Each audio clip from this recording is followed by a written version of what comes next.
Bhutan's earliest historical memory is closely linked to two very ancient Buddhist temples, which stand as the primary physical evidence for the region's early religious past. These sacred sites, located in the Paro Valley and in the Bumthang region, display architectural features that closely resemble the earliest forms of Tibetan temple construction. Many traditional accounts connect their origins to a grand religious project attributed to the Tibetan ruler Songtsen Gampo, who governed Tibet in the 7th century. According to long-standing narratives, this king oversaw a vast program of temple building, guided by geomantic principles. These ideas, believed to have been introduced by his Chinese consort, aimed to spiritually transform the land and support the spread of Buddhism. Over time, this temple network came to symbolize the sacred geography of the Tibetan Buddhist world and its political reach. For Tibetans, the tradition reinforced claims of religious authority, while for Bhutan the presence of two such temples within its borders became a powerful source of cultural pride. Despite the importance of this story, the historical foundations of the temple network and the narrative surrounding it remain difficult to verify, and scholars have long attempted to trace its origins through surviving literary traditions. One of these early temples stands near the upper section of the Paro Valley, surrounded by cultivated fields that gradually rise toward the nearby mountains. The structure lies close to the valley's central river but remains slightly removed from its western bank. The main building is modest in size and forms part of a small complex that appears to have expanded gradually over time. At its heart is a revered image of the Buddha, facing south and accompanied by figures representing enlightened beings. The style of the sculpture suggests an early artistic tradition that existed before the richly decorated forms that later became common in Bhutanese religious architecture. Local traditions maintain that the present structure is not entirely original, but represents later restorations of an earlier sanctuary. Even so, the small scale of the central shrine suggests that its original dimensions were preserved during subsequent rebuilding efforts. Historical writings occasionally claim that the temple's design followed plans prepared by a foreign architect from Central Asia, although such statements remain uncertain. Nevertheless, generations of pilgrims and religious teachers have long accepted the belief that this temple originated in the time of the great Tibetan king, and stories of hidden treasures stored within the building for future restoration further strengthened its sacred reputation. A second temple, located in the Bumthang region, occupies a setting remarkably similar to that of the Paro sanctuary.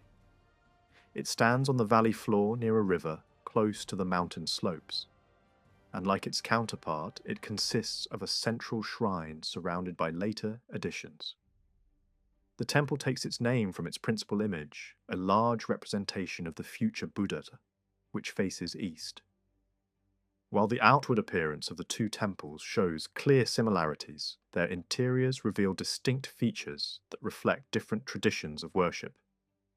Ancient Tibetan sources rarely mention this temple by name, instead referring simply to a sacred site in the Bumthang area. Several old temples exist in the region, and apart from strong local tradition, there is little definitive evidence identifying this particular structure as one founded in the 7th century. The earliest written reference to the temple appears in the 14th century, when a religious scholar described the sacred geography of the valley and associated its temples with a broader spiritual system centered on a major Tibetan monastery. In this interpretation, certain temples were believed to occupy positions of special power within the landscape, acting as spiritual focal points that influenced surrounding regions. These sites were thought to possess unique energies that made them especially suitable for religious construction, similar to vital points within the human body that govern the functioning of the whole. Later traditions surrounding the Bumthang temple expanded its significance by linking it to stories about a renowned spiritual master who played a central role in the spread of Buddhism across the Himalayan world. According to prophetic narratives, the temple had already existed before a series of major religious events in the region. These accounts describe how sacred buildings were constructed at specific locations, chosen to subdue harmful forces believed to inhabit the landscape. The terrain itself was imagined as a vast supernatural body, and temples were positioned at key points to establish spiritual balance.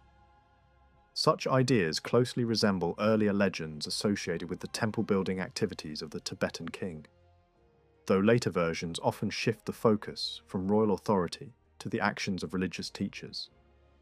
In this way, different figures were credited with shaping the religious landscape, reflecting the evolving spiritual traditions of the region. Biographical traditions about local rulers also connect the temple to legendary events, describing how sacred offerings were made there and how guardians were appointed to protect the sanctuary. These stories predict periods of decline and renewal, suggesting that the temple would face times of hardship, but would eventually be restored. The association of the site with nearby royal residences and burial monuments further strengthened its historical importance within local memory. Although such narratives contain contradictions and visionary elements that make them difficult to verify, they consistently portray the temple as one of the oldest religious centers in the region. Despite the lack of clear historical proof linking the Bhutan temple directly to the 7th century, several factors support the belief in its early origins. Its location closely resembles that of the Paro temple, suggesting that both may belong to a shared architectural tradition or reflect a common period of construction. Each lies in a region that maintains strong connections with central Tibet, separated only by a single mountain pass. These areas remained closely tied to Tibetan political and cultural developments throughout history, making early religious influence highly plausible. Another indication of the temple's antiquity appears in a traditional festival held there, which seems to preserve elements of an ancient agricultural celebration associated with the winter season. Over time, practices that were originally unrelated to Buddhism were gradually incorporated into the Buddhist religious framework, a process that occurred throughout the Himalayan world as older customs were reinterpreted within new spiritual traditions. The broader legend of the temple-building program attributed to the Tibetan king forms an important part of later historical writing. According to these narratives, the king's efforts were closely connected with his marriages to foreign princesses and with the introduction of Buddhist teachings into Tibet. The story describes the arrival of sacred texts, the establishment of religious laws, the construction of temples across a vast territory, and the translation of scriptures.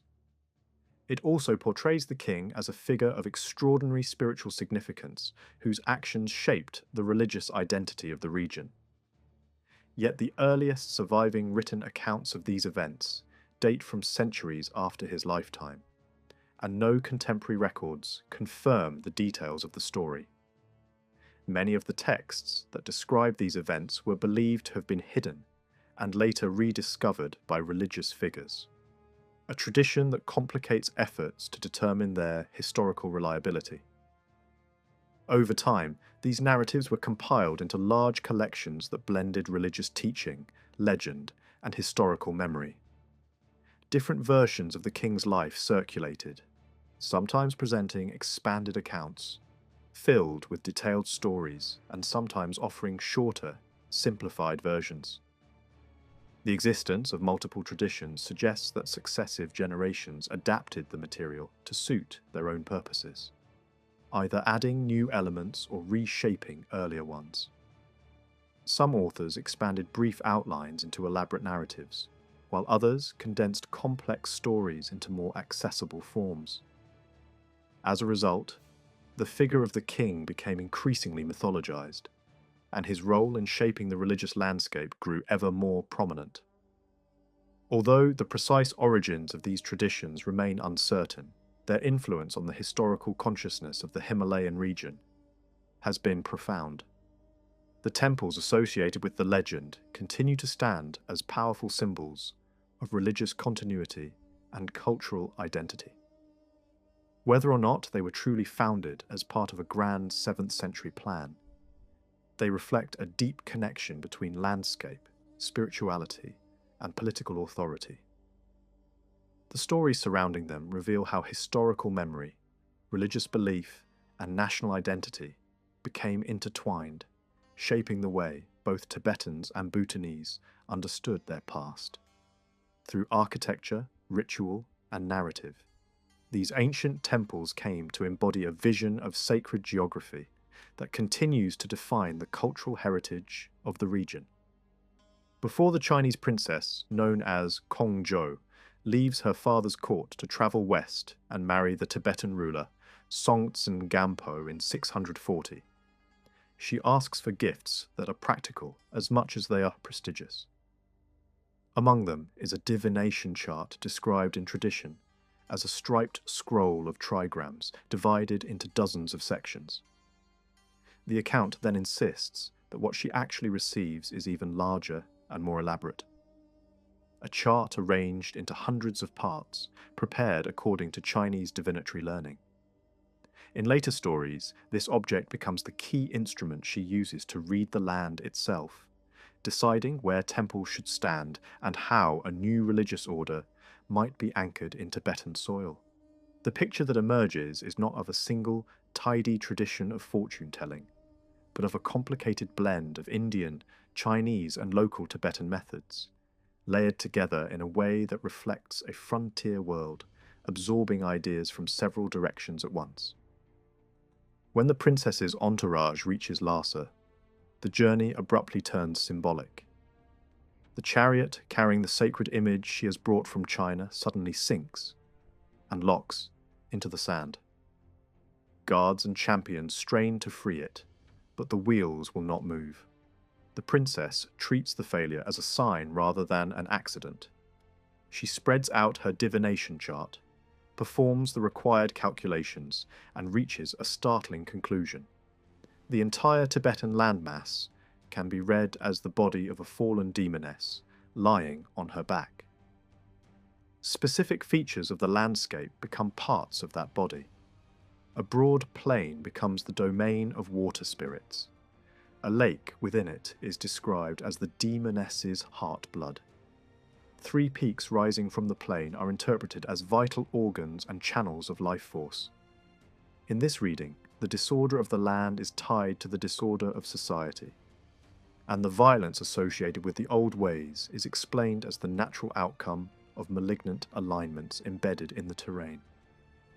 Yet the vision is not only grim.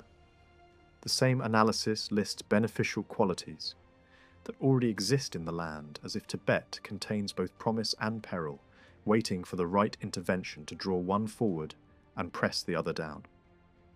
The proposed solution is architectural, but it is also political and ritual. A major temple, placed in the right location, is said to allow Tibet's healthier energies to surface and thrive. The calculations then expand into a set of requirements, not merely one building, but a whole arrangement of sites, serving different forms of gathering and authority. A place for the king and the crowd around him. A place where monks assemble. A place for disciplined practitioners and teachers. And a place meant for ordinary people seeking everyday prosperity. Before the last of these can be secured, the story says that 5 obstacles tied to the older spiritual landscape must be dealt with first. These are not presented as vague superstitions, but as named specific presences. A water spirit palace, a demon cairn, a spirit bed, a habitual route of a warlike force, and a hostile earth power associated with elemental conflict. The sacred image is set up under a temporary canopy and placed under guard.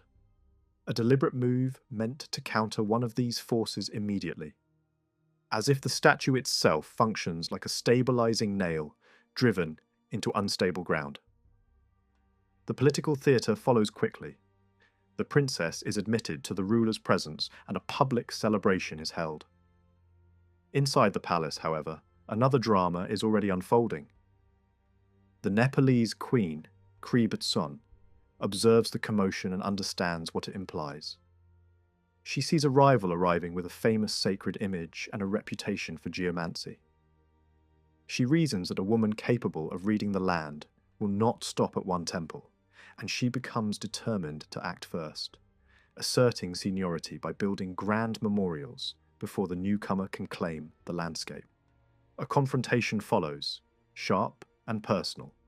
The Chinese princess suggests a site that places the new building directly on the lake, and the Nepalese queen takes it as insult or provocation.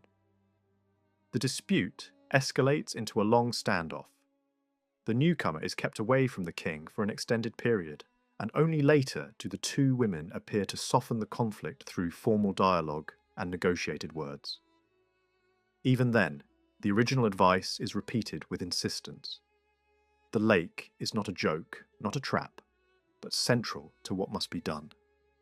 Permission is eventually granted for temple building, and the Nepalese queen begins laying foundations across multiple regions. Yet the narrative turns again to the invisible struggle beneath construction.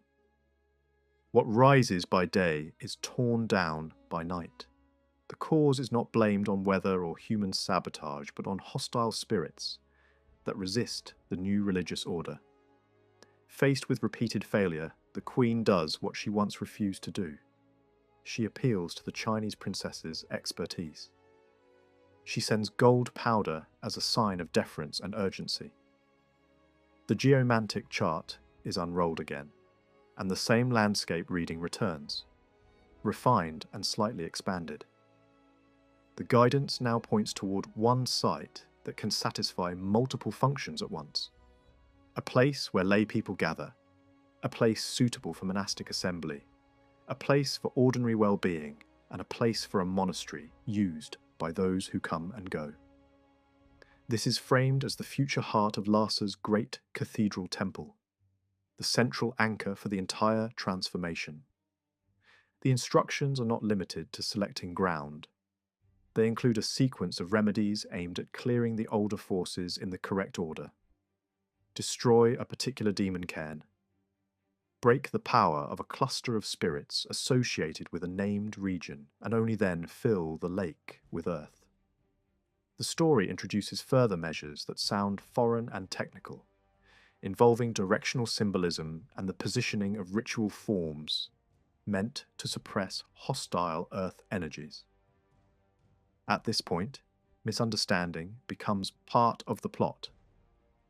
A messenger repeats the instructions incorrectly, placing the final step first. Workers begin hauling earth immediately. Goats are used as pack animals because they alone are said to pass through a blocking forest. The result is failure. The lake becomes muddied but not mastered. The king advises consultation again. A second messenger is sent, and the sequence is repeated with sharper clarity. First, the land must be ritually and physically corrected, and only then can the lake be filled.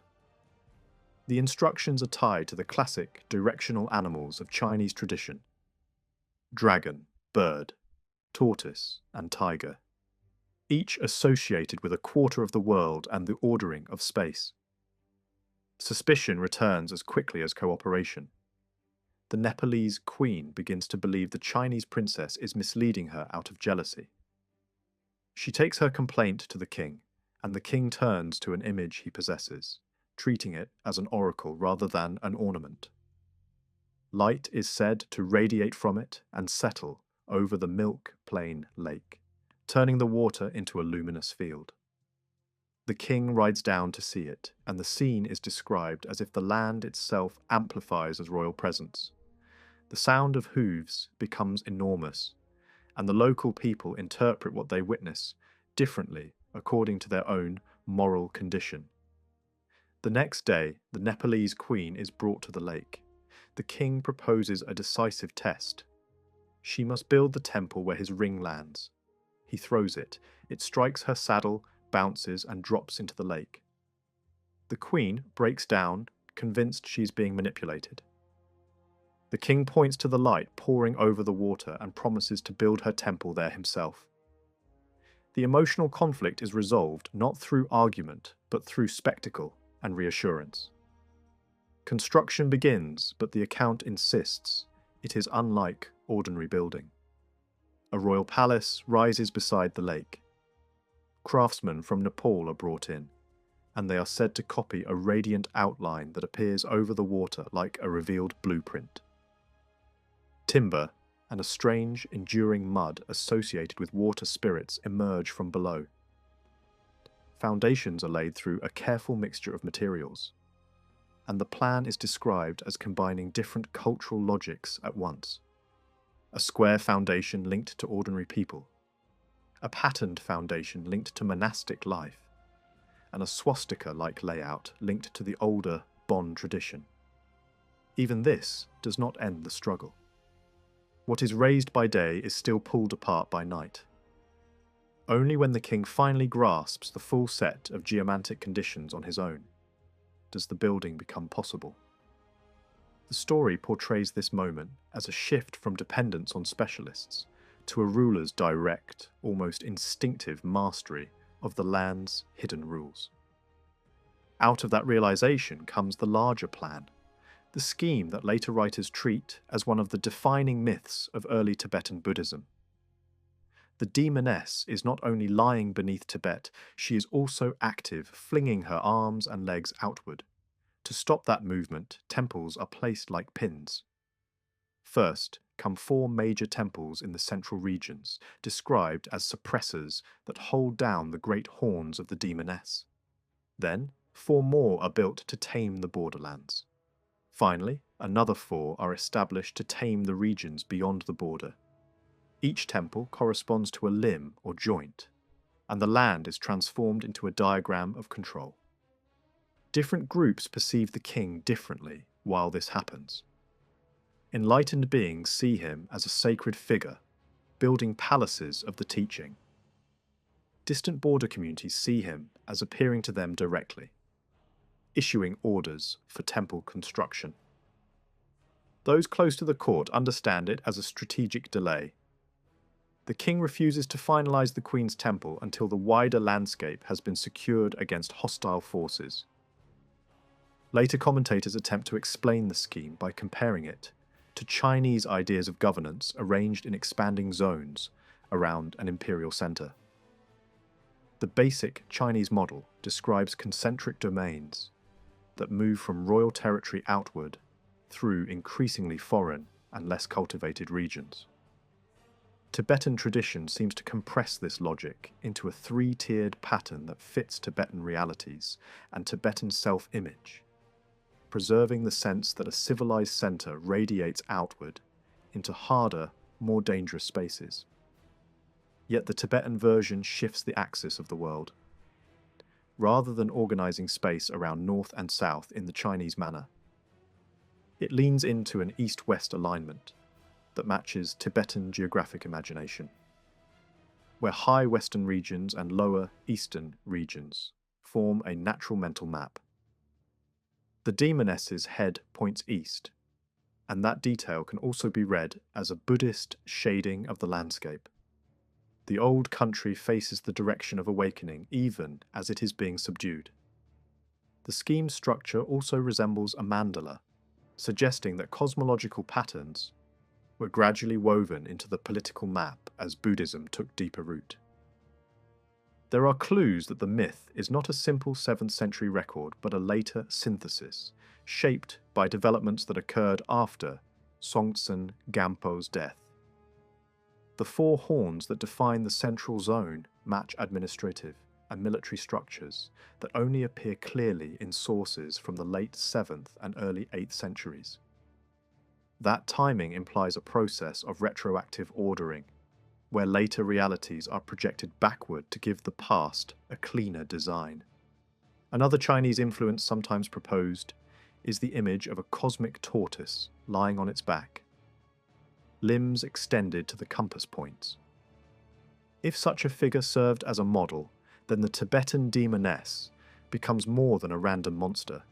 She becomes the feminized form of the fierce beings that represent Old Tibet in many stories. Reimagined as a virgin territory awaiting conquest and refinement. In that reading, the temple pins do not only hold down evil, they also declare that a new civilization has arrived, capable of turning raw space into ordered sacred geography. Behind the myth lies a harder historical question. What did the 7th century king actually do, and how much of this elaborate scheme is later invention? Some modern arguments suggest that the king was not originally remembered as a pure Buddhist champion, but as a lawgiver and codifier of indigenous religious practice. Over time, key terms were reinterpreted and repurposed by Buddhist authors to fit new meanings until the language of older systems became the vocabulary of the new faith. Geomancy itself is consistently framed as a Chinese import in Tibetan tradition, and later narratives portray Kongzhou as the conduit through which many forms of Chinese learning entered Tibet. Yet Chinese influence did not necessarily arrive all at once. Later arrivals of Chinese princesses and the growth of bilingual elites may have done more to normalize the import of techniques, texts, and administrative ideas than any single royal marriage. At the same time, certain elements in the narrative fit too well with broader East Asian geomancy to be accidental. The 4 directional animals appear repeatedly, tied to directions, seasons, and elemental forces. And Tibetan practice develops its own rules about how a building should face and how surrounding landforms should look for a site to be auspicious. Even here, details are not stable. The alignment of animals shifts between Chinese and Tibetan usage, and it is difficult to know whether that shift represents deliberate reinterpretation or a gradual accumulation of mistakes. Either way, the story preserves a clear core idea. The landscape is readable, and building is a form of argument with invisible powers. A more grounded anchor appears when attention turns to Lhasa's cathedral temple itself. Whatever later legend adds, early inscriptions and official statements from subsequent kings indicate that this great sanctuary was indeed connected to Songtsen Gampo's reign, and that other temple foundations were also attributed to him. Those records suggest a dynasty that could publicly support Buddhism while still maintaining older principles of rule that did not fully align with Buddhist doctrine. Such tensions, carried forward for generations, offer one plausible background for why later historians felt compelled to rewrite the early kings as straightforward champions of the new faith. A myth that presents temple construction as the taming of demons becomes, in that context, a powerful way to explain transformation without admitting contradiction. The old is not simply replaced, it is pinned down, converted, and made to serve the new order. When the temple scheme is tested against geography, it generally maps onto real spaces with surprising plausibility. The central group forms a rough square in the heartland. The border group extends outward toward regions that were genuinely peripheral to central Tibetan power. The outer group includes sites far from the center, including those tied to Bhutan. Still, certain placements resist the symmetry the scheme claims to embody, and some temples appear too close to the center for the role assigned to them. Over centuries, later historians intensify the complexity, introducing alternative lists, merging 2 Bhutanese temples into one name, or adding new foundations to produce additional quadrangles that satisfy a taste for ordered numbers. In some retellings, architects from distant regions are assigned to different temples. Branch shrines and hermitages are attached to each foundation, and the directional animals are explicitly linked to specific sites. The scheme becomes less a memory and more a canvas, a structure into which successive generations can insert sacred geography, political desire, and symbolic control. For Bhutan, the implications are double-edged. Two ancient temples south of the Great Himalayan Barrier are consistently pulled into the orbit of this Tibetan map of civilization. Their inclusion acts as proof of early contact with dynastic Tibet and ties Bhutanese sacred history to a prestigious era of expansion and religious vigor. Yet the same logic that honors them also places them at the edge, in zones defined as borderland and beyond border territory, the very spaces that the center labels as rough, dangerous, and in need of taming. The paradox is unavoidable. The temples grant legitimacy through connection to a golden source, but their assigned function implies that the region itself stood on the outer fringes of that legitimacy. This tension helps explain why Bhutanese traditions later elevate other figures and other narratives that shift the focus away from being merely pinned down by an external center. Even when the old scheme is not spoken of openly, its shadow remains, shaping how identity and sacred history are negotiated across centuries. Alongside legend, one tangible object is sometimes singled out as a rare hint of early contact between the region and the Tibetan dynastic world. A large broken bronze bell kept in a small Bumthang temple. Local oral tradition claims it once belonged to Tibet and was brought south over the mountains. Its sound was said to be so powerful that it could be heard back across the passes, provoking an attempt to reclaim it. The bell's fragment, heavy and incomplete, becomes a different kind of testimony. Unlike maps of demonesses and numbered temple grids, it is a portable artifact that could have travelled in many ways by gift, theft, trade, or war. Even so, the persistence of the story around it shows how strongly the region wants material traces to match the grand narrative of sacred beginnings, and how a single object can be made to carry the weight of a whole remembered frontier. The largest surviving fragment of the broken bell was eventually collected by local villagers and placed inside the temple, where it remained as a silent witness to an uncertain past. This bell belongs to a rare group of monumental ritual bells once commissioned by members of the Tibetan royal family. These objects were created as sacred offerings and installed in early temples to proclaim what tradition described as the sound of the teaching across the land. They were not ordinary instruments, but symbols of authority, faith, and royal patronage. The bells appear to have been produced by skilled craftsmen associated with the Tang dynasty who worked under Tibetan royal sponsorship. Curiously, no surviving examples of this specific type have been preserved in China itself. Yet later, Chinese temple bells clearly imitate their design, maintaining distinctive features first seen in the Tibetan examples. These include vertical ribbed panels along the sides, and a lower edge shaped in a flowing, wave-like form, especially pronounced in the fragment found in Bhutan. The name used for such bells also reflects cultural exchange. The Tibetan term for these massive instruments derives from a Chinese word meaning bell. The designation was reserved only for large ceremonial bells of this kind and was never applied to smaller ritual bells, which had a different name associated with the sound of sacred doctrine. Those smaller bells typically carried engraved mantras on their outer surfaces. This difference explains why a local temple custodian once assumed that the fragmentary inscription on the large bell must contain a sacred formula. In reality, the inscription does not belong to a mantra, but to a dedicatory text. Although the layout of the inscription differs from those found on similar bells in central Tibet, its structure clearly follows the same type of commemorative formula. Only fragments of the text remain legible. Certain parts show archaic forms of writing, while other sections are damaged beyond recognition.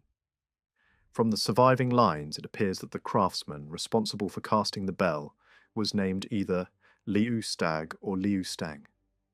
The text may also have once recorded the place where the bell was cast and possibly the name of the person who commissioned it. These names resemble those attributed to foreigners living within Tibet during the early period of imperial expansion. Such individuals often came from Chinese or Central Asian backgrounds. Historical records mention clans of possible Chinese origin, bearing similar names, and inscriptions on other Tibetan bells confirm that foreign specialists were sometimes responsible for their production.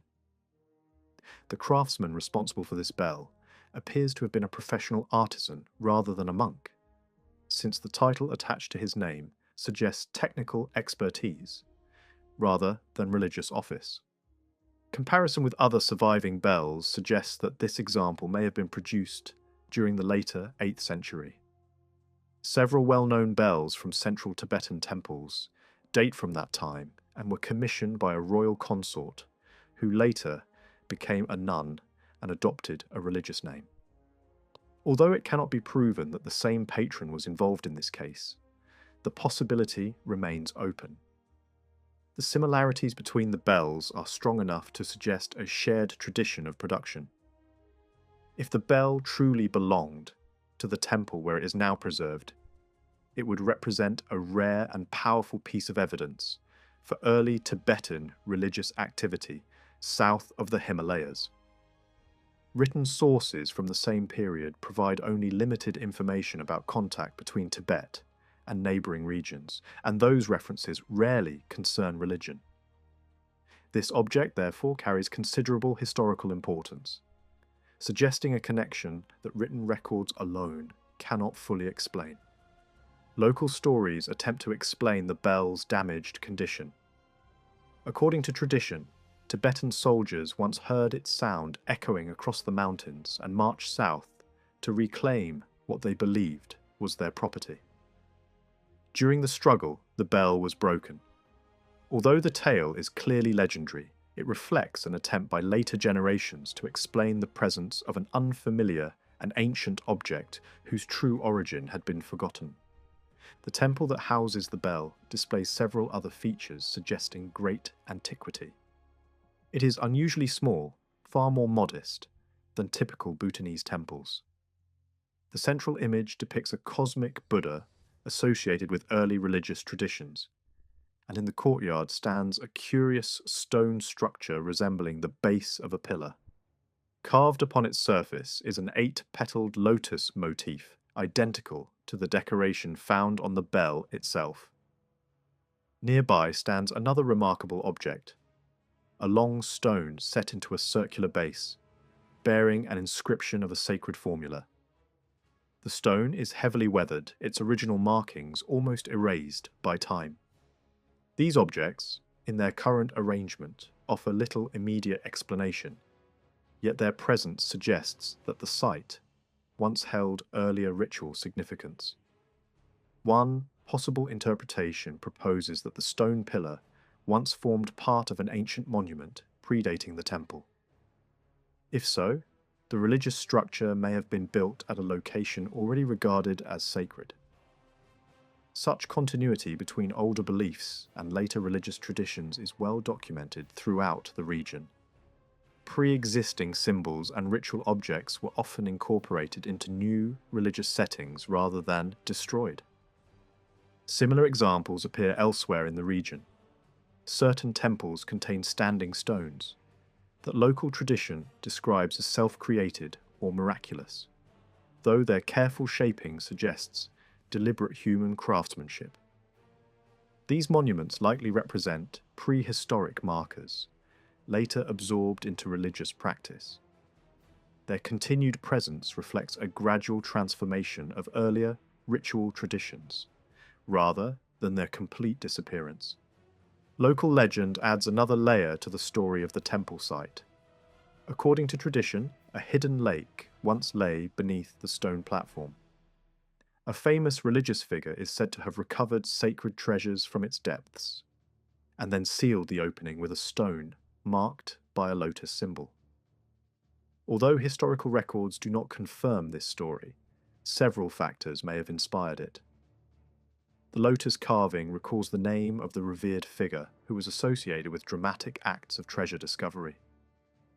His reputation as a skilled craftsman may also have contributed to the belief. Furthermore, pilgrims familiar with sacred sites elsewhere may have drawn parallels between this sealed platform and other legendary locations. The damaged state of both the bell and the pillar suggests the possibility of deliberate destruction at some point in the past. Historical accounts describe military campaigns that affected the region, and invading forces may have shown little respect for local sacred objects. Even so, the surviving fragments continue to testify to the site's ancient significance. The temple itself is identified in later tradition as an early religious foundation associated with the first spread of Buddhist teaching into the region. Although details of its origins remain uncertain, references in later writings indicate that it existed centuries ago and was already regarded as ancient by medieval observers. Other temples in the surrounding valleys may also date to this early period, though evidence for their foundations is limited. These scattered monuments and fragmentary traditions collectively suggest that the region once experienced an early phase of religious development closely connected with broader cultural movements across the Himalayan world. Later generations viewed these sites as symbols of the introduction of a new faith and linked their origins to the emergence of settled communities and expanding social life. Through such narratives, the beginning of local identity became inseparable from the arrival of religious tradition. The precise circumstances under which these temples were established remain unknown. What can be said is that they reflect a complex process of cultural interaction, rather than a simple story of conversion. Later, missionaries sometimes described the region as a place of spiritual darkness awaiting enlightenment.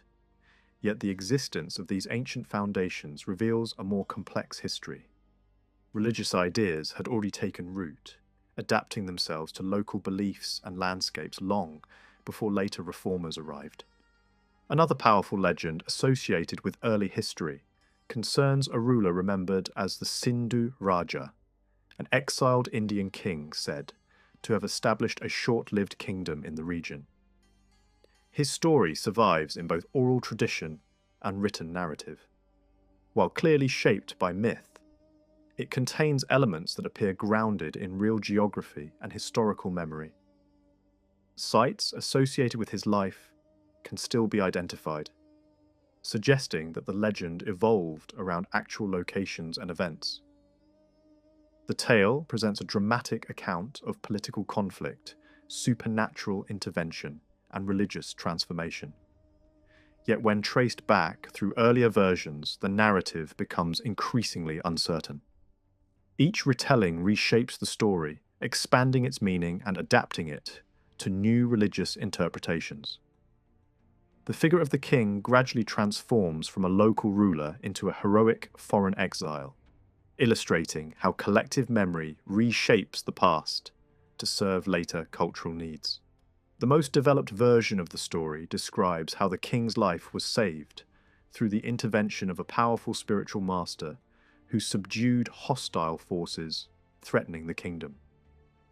Ritual practices, sacred objects, and oaths play central roles in this narrative, reflecting ancient traditions connected with political authority and religious legitimacy. These elements reveal how myth and history blend together, preserving echoes of early social practices, even as they reshape them into symbolic stories. The legend also reflects ancient customs surrounding the making of oaths. In early traditions, agreements were sealed through ritual actions performed before witnesses, both human and divine. Participants sometimes placed their hands upon a sacred object, while invoking consequences upon themselves, should they break their promise. Such practices survived for centuries, and continue in modified forms today. Standing pillars were often associated with these ceremonies. In some cases, they marked territorial boundaries, while in others, they commemorated treaties or agreements. Throughout the Himalayan world, stone pillars served as enduring symbols of authority and memory. The pillar associated with the Sindhu Raja's story appears to belong to this tradition, possibly marking a frontier or sacred meeting place between different realms. The persistence of such details suggests that the legend preserves fragments of ancient practices, even if the events themselves cannot be confirmed. Memory of rituals, boundaries, and sacred geography may have been preserved through storytelling, long after their original meaning was forgotten. Another version of the story presents a simpler narrative. In this account, the ruler is not an exiled foreign king, but a local leader whose illness results from offending powerful spiritual forces. A wandering master restores his health by subduing these forces and binding them by oath. This version lacks the elaborate political drama of later retellings and may represent an earlier stage of the tradition. Over time, the story appears to have expanded, incorporating foreign elements and transforming the local ruler into a figure of wider significance. Names changed, meanings shifted, and new interpretations were added. The evolution of the legend illustrates how historical memory adapts to changing cultural and religious contexts. Through these narratives, early temples, sacred objects, and legendary rulers become part of a single symbolic landscape.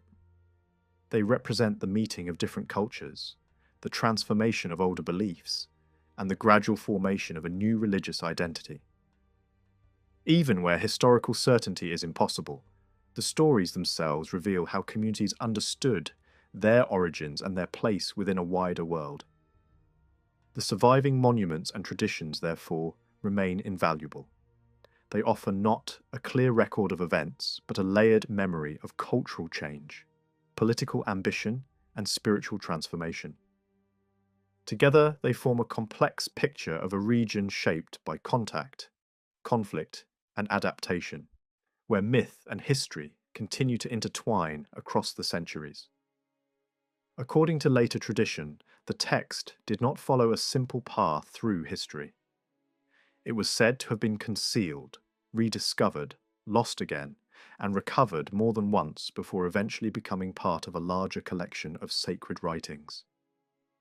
The story surrounding its preservation is complex and layered with uncertainty. Various accounts describe how the teaching was first transmitted by a great spiritual master to a Tibetan king, who then entrusted it to a religious figure from a southern region. This guardian was instructed to hide the text within an ancestral temple in western Tibet, a place regarded as spiritually powerful and closely associated with early religious traditions. From there, the object was said to have remained hidden until later generations rediscovered it. Other versions of the story complicate this narrative further. Some claim that the sacred object was later used again by the same spiritual master to defeat hostile forces before being sealed once more within the same temple. These conflicting accounts make it difficult to determine exactly who was responsible for its concealment. Even the identity of the individual who later recovered the text remains uncertain. He is described as a descendant of a powerful southern ruler and possibly connected with communities living south of central Tibet, perhaps in regions that might correspond to Bhutan. Yet the evidence is too uncertain to confirm any clear geographical connection. The surviving record suggests that this discoverer later passed the text to another religious figure in exchange for offerings that included family loyalty, wealth, and spiritual support. Centuries later, the work was reportedly rediscovered again in the 19th century. This date remains one of the few concrete points in an otherwise uncertain history filled with legend and interpretation. The text itself belonged to a broader tradition centered on mystical objects known as wheels. These objects were believed to serve both as powerful ritual weapons and as protective charms. Other writings describing similar objects may help explain the story of the ruler known as the King of Siddhartha. though many related texts have not survived. Some accounts mention collections of such writings discovered in temples in Bhutan, where they were preserved as sacred treasures. These discoveries were sometimes treated as parts of a single tradition, suggesting a shared ritual purpose that linked different regions through a network of sacred knowledge. One related tradition describes a powerful ritual object used to destroy enemies. According to its narrative, an Indian teacher hostile to Buddhism once used a magical text to persecute Buddhist communities in a distant kingdom. This text had been hidden inside a temple statue, written on a metal scroll. It was later recovered by a renowned spiritual master who used its power against opponents before hiding it again in another sacred location. Eventually, it was concealed within a temple in the Bhutan region, placed inside a protective image that guarded the entrance. These stories emphasize a pattern of concealment and recovery, suggesting that sacred knowledge was repeatedly hidden to protect it from destruction and revealed only when the time was right. The structure and content of these ritual writings share remarkable similarities.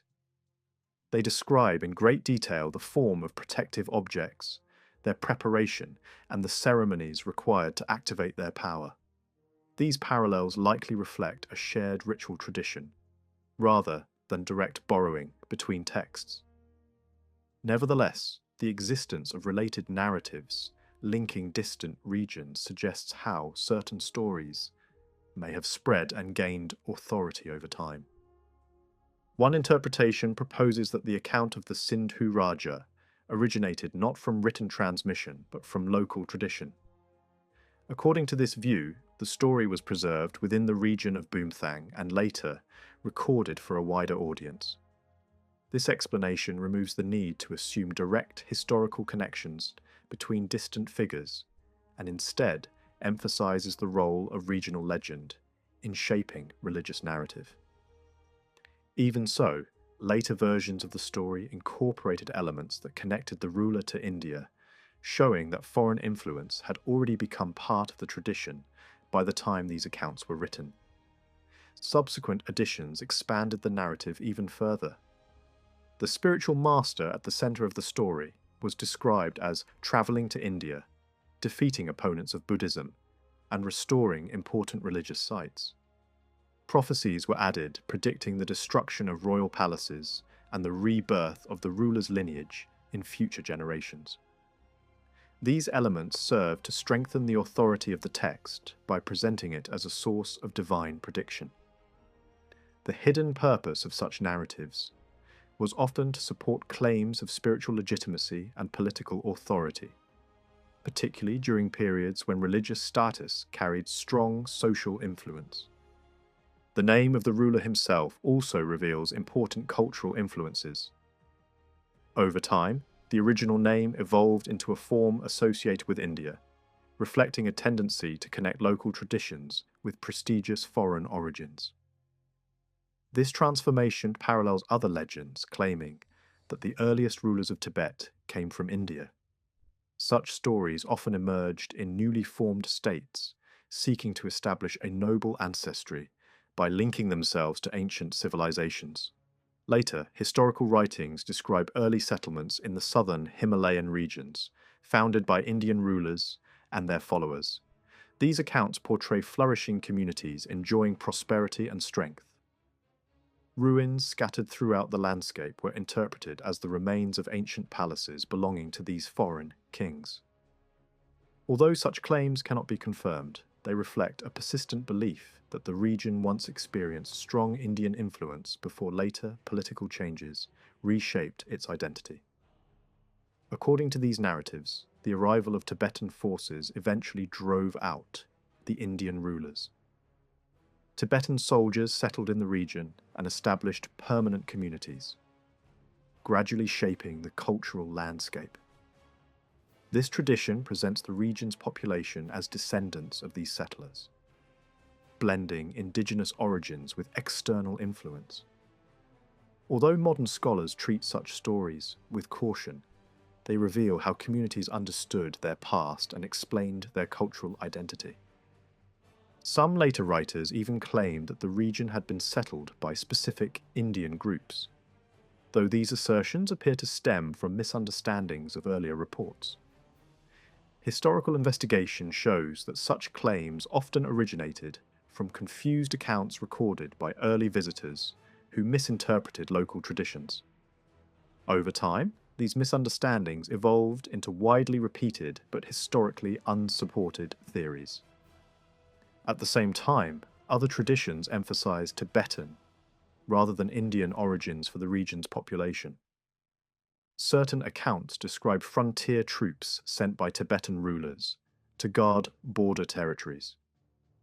These soldiers settled permanently, giving rise to local communities whose identity remained closely tied to Tibet. Such narratives highlight the complex mixture of influences that shaped the region's history. The meaning of place names also reflects these layered identities.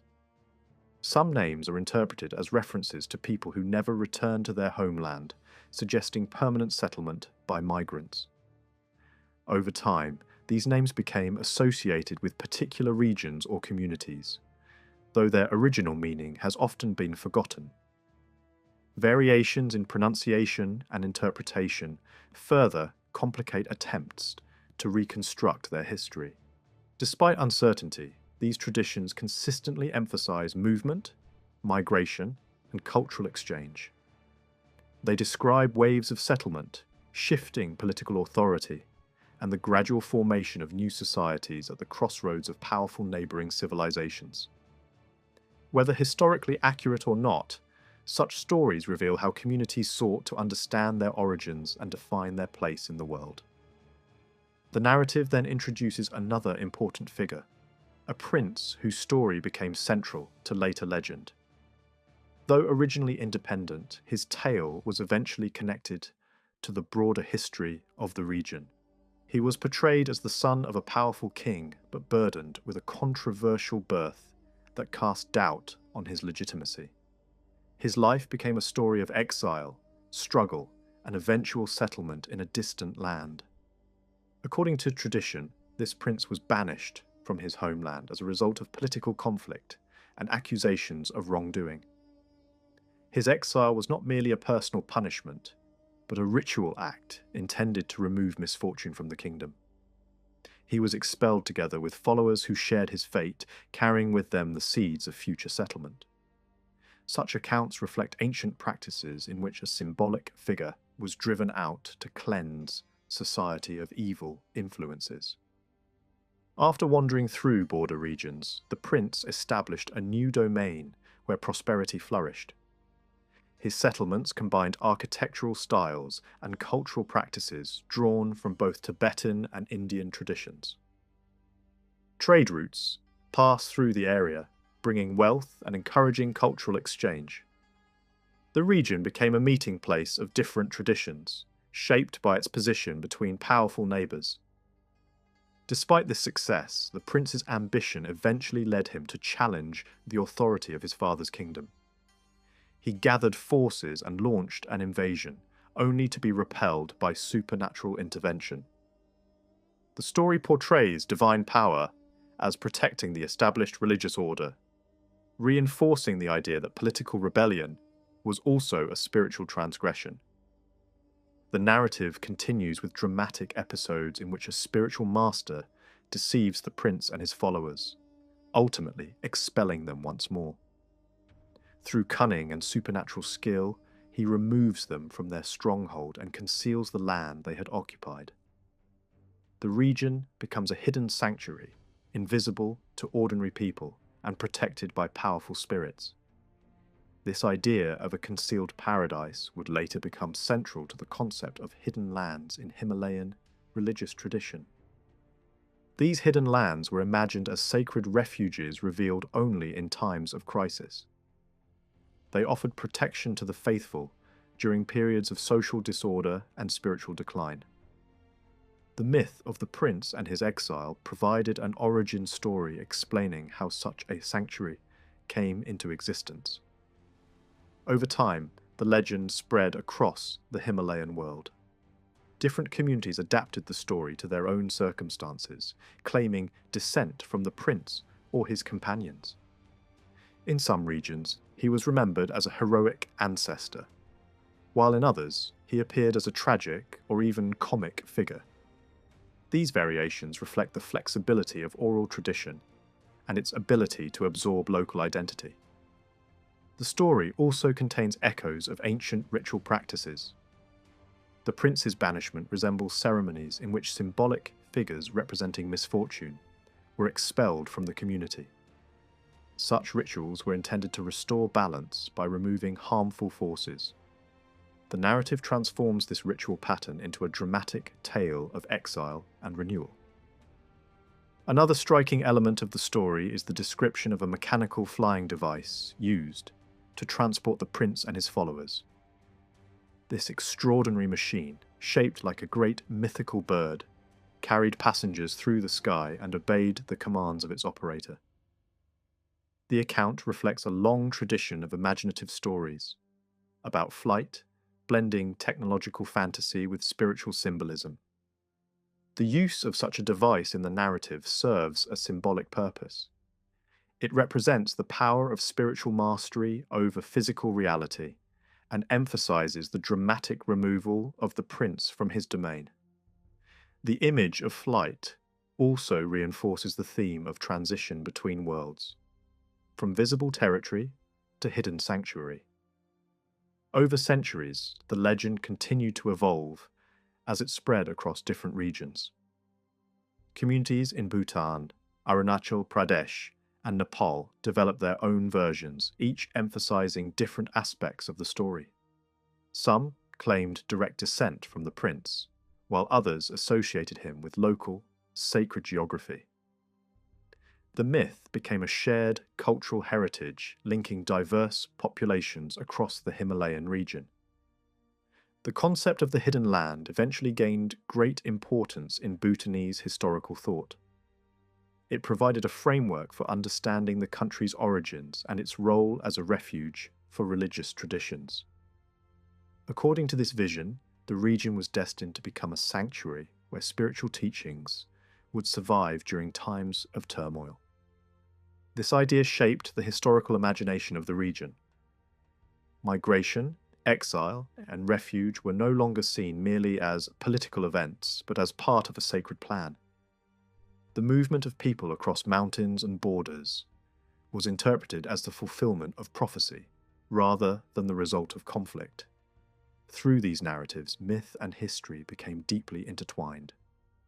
Stories of kings, exiles, and hidden lands offered explanations for cultural identity, political authority, and religious destiny. Though historical certainty remains elusive, the traditions themselves reveal how communities understood their past and envisioned their future. Prince Changma, the eldest son of a powerful Tibetan ruler of the early 9th century, occupies only a small place in Tibetan political history. Yet, in eastern Bhutan, his importance grew enormously over time. Many ruling families in that region later claimed that their lineage descended directly from him, presenting him as the founding ancestor of their clans. Although the historical evidence for his presence in Bhutan is limited, numerous later Tibetan historical traditions describe events that connect him to the region. These accounts are closely linked to the turbulent period that witnessed the decline of Buddhist authority in Tibet and the rise of a ruler remembered for opposing the religion. Most information about Changma comes from relatively late historical writings. Earlier records from the imperial period do not mention him, and neither do Chinese historical sources of the same era. Despite this absence of contemporary documentation, the story surrounding his life shows many characteristics of an old and persistent tradition. Rather than belonging to mystical revelation or sacred discovery, the narrative was transmitted through historical storytelling and gradually reshaped over generations.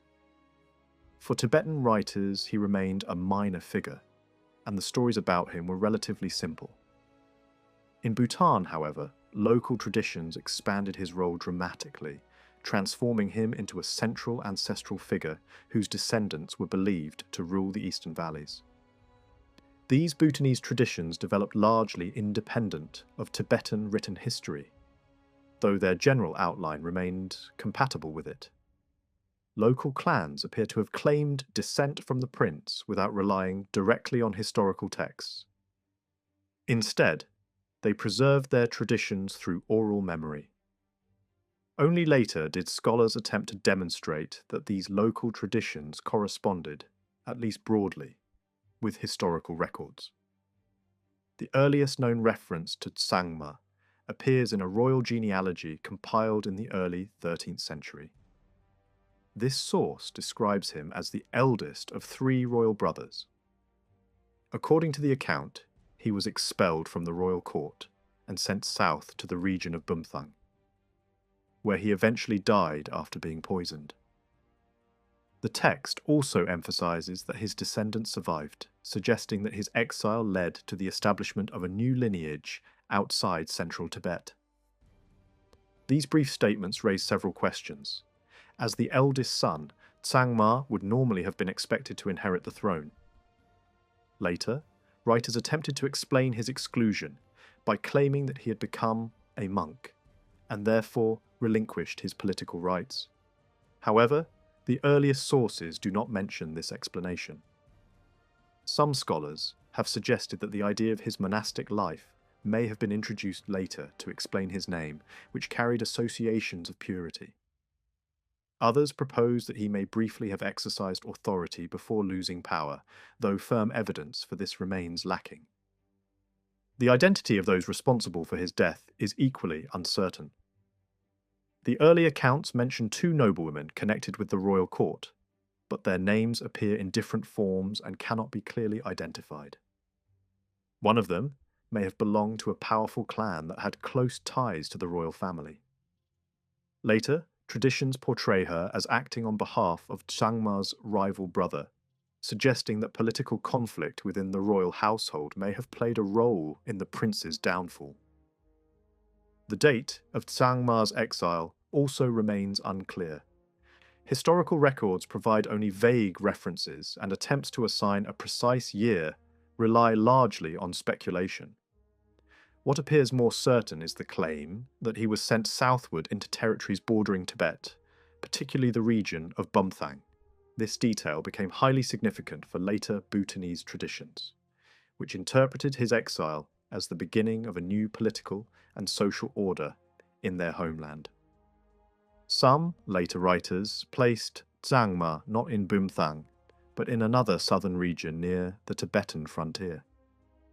These variations reflect the difficulty of reconstructing events from fragmentary traditions. Over time, different communities associated the prince with different locations, each seeking to connect its own history to his story. Despite these uncertainties, the idea that Tsangma's descendants survived outside Tibet gained wide acceptance. Later accounts describe valleys in Bhutan where people believed themselves to be descended from Tibetan settlers. Certain regions were even described as resembling central Tibet in their culture and population. These traditions reinforced the belief that migration from Tibet had played a major role in shaping local society. The story of Tsangma's exile was also connected with broader narratives about the decline of Buddhism in Tibet. Some accounts describe a conspiracy among political elites who sought to destroy Buddhist influence. According to these traditions, the conspirators feared that Tsangma, known for his support of religion, might assume power and prevent their plans. They therefore arranged for his removal from the royal court.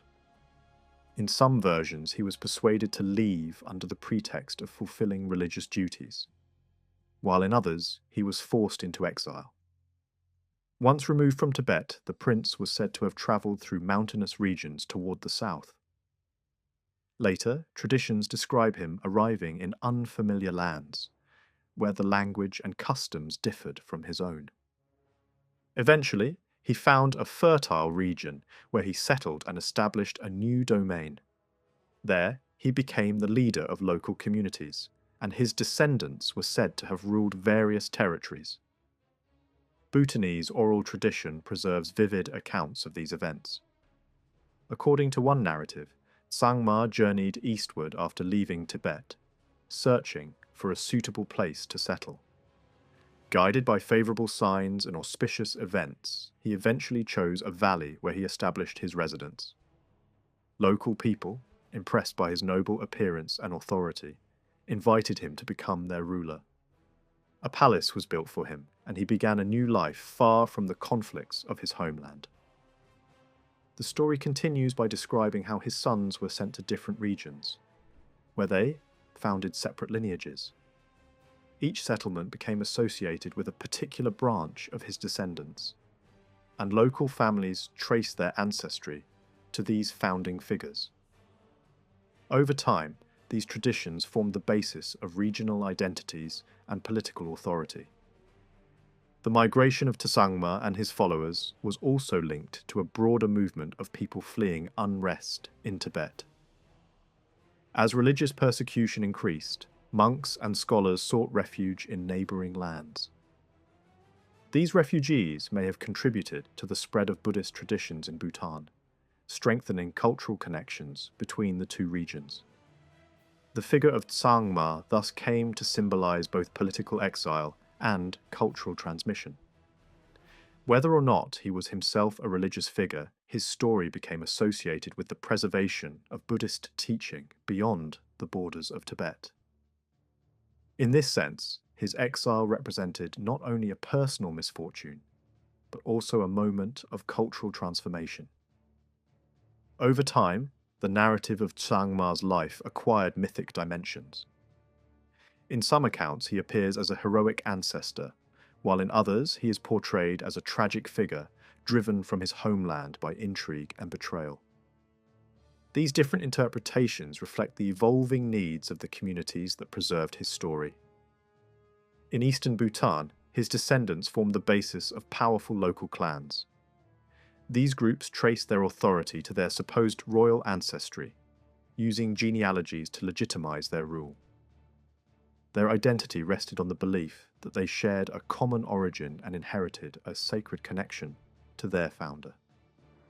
The social organization of these clans reflected a strong emphasis on shared descent. Each group maintained its own territory, leadership, and traditions, and marriages were carefully arranged to preserve lineage boundaries. The legitimacy of political authority depended on the ability to demonstrate ancestral continuity, linking present rulers to the legendary prince. Over the centuries, however, the power of these clans gradually declined. Political changes and the rise of new forms of authority weakened their traditional structure. By the 17th century, regional rulers were compelled to submit to a centralized religious government that reorganized society and reduced the influence of hereditary leaders. Although clan chiefs retained certain privileges, their political power was greatly diminished. These transformations led to a renewed interest in preserving genealogical memory. Historical works were compiled to record the origins of the clans and to safeguard their traditions for future generations. Such writings often combined historical narrative with mythic elements, reflecting both the desire for accuracy and the persistence of legend. The authors of these histories faced the challenge of reconciling conflicting traditions. Different communities preserved different versions of the same events, and the historian's task was to harmonize them into a coherent account. Rather than rejecting alternative narratives, some writers treated them as complementary perspectives, each revealing part of a larger truth. The resulting histories provide valuable insight into the social and political world of eastern Bhutan. They reveal a society organized around kinship, territory, and inherited authority, where the memory of a distant royal ancestor served as the foundation of political legitimacy.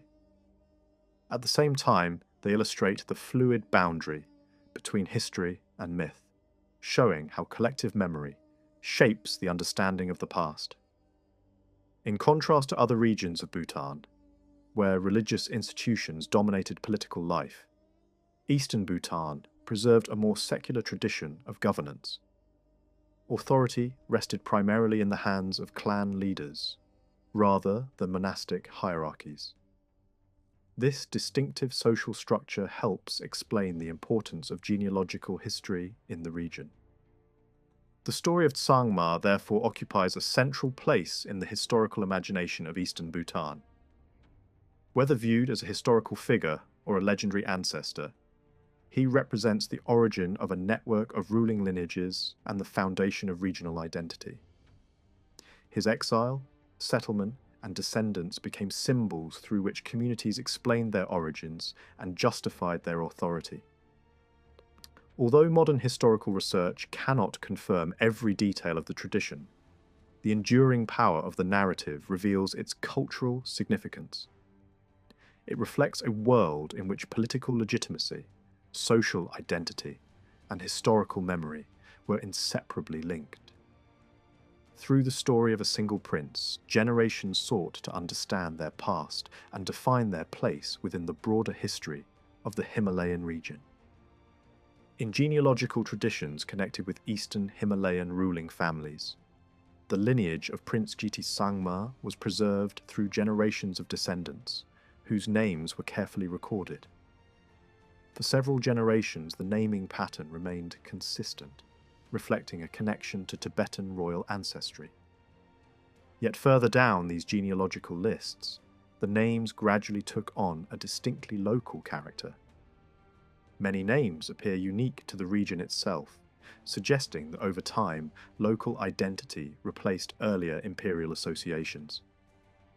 Alongside these local names, however, more familiar Tibetan names continue to appear, showing a blending of regional and broader cultural traditions.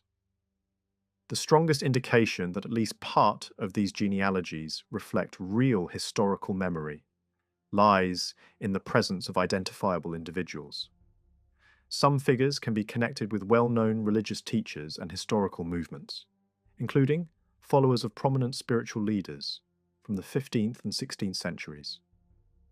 Other names appear in records describing conflicts with religious groups, or in documents commissioned by ruling families themselves.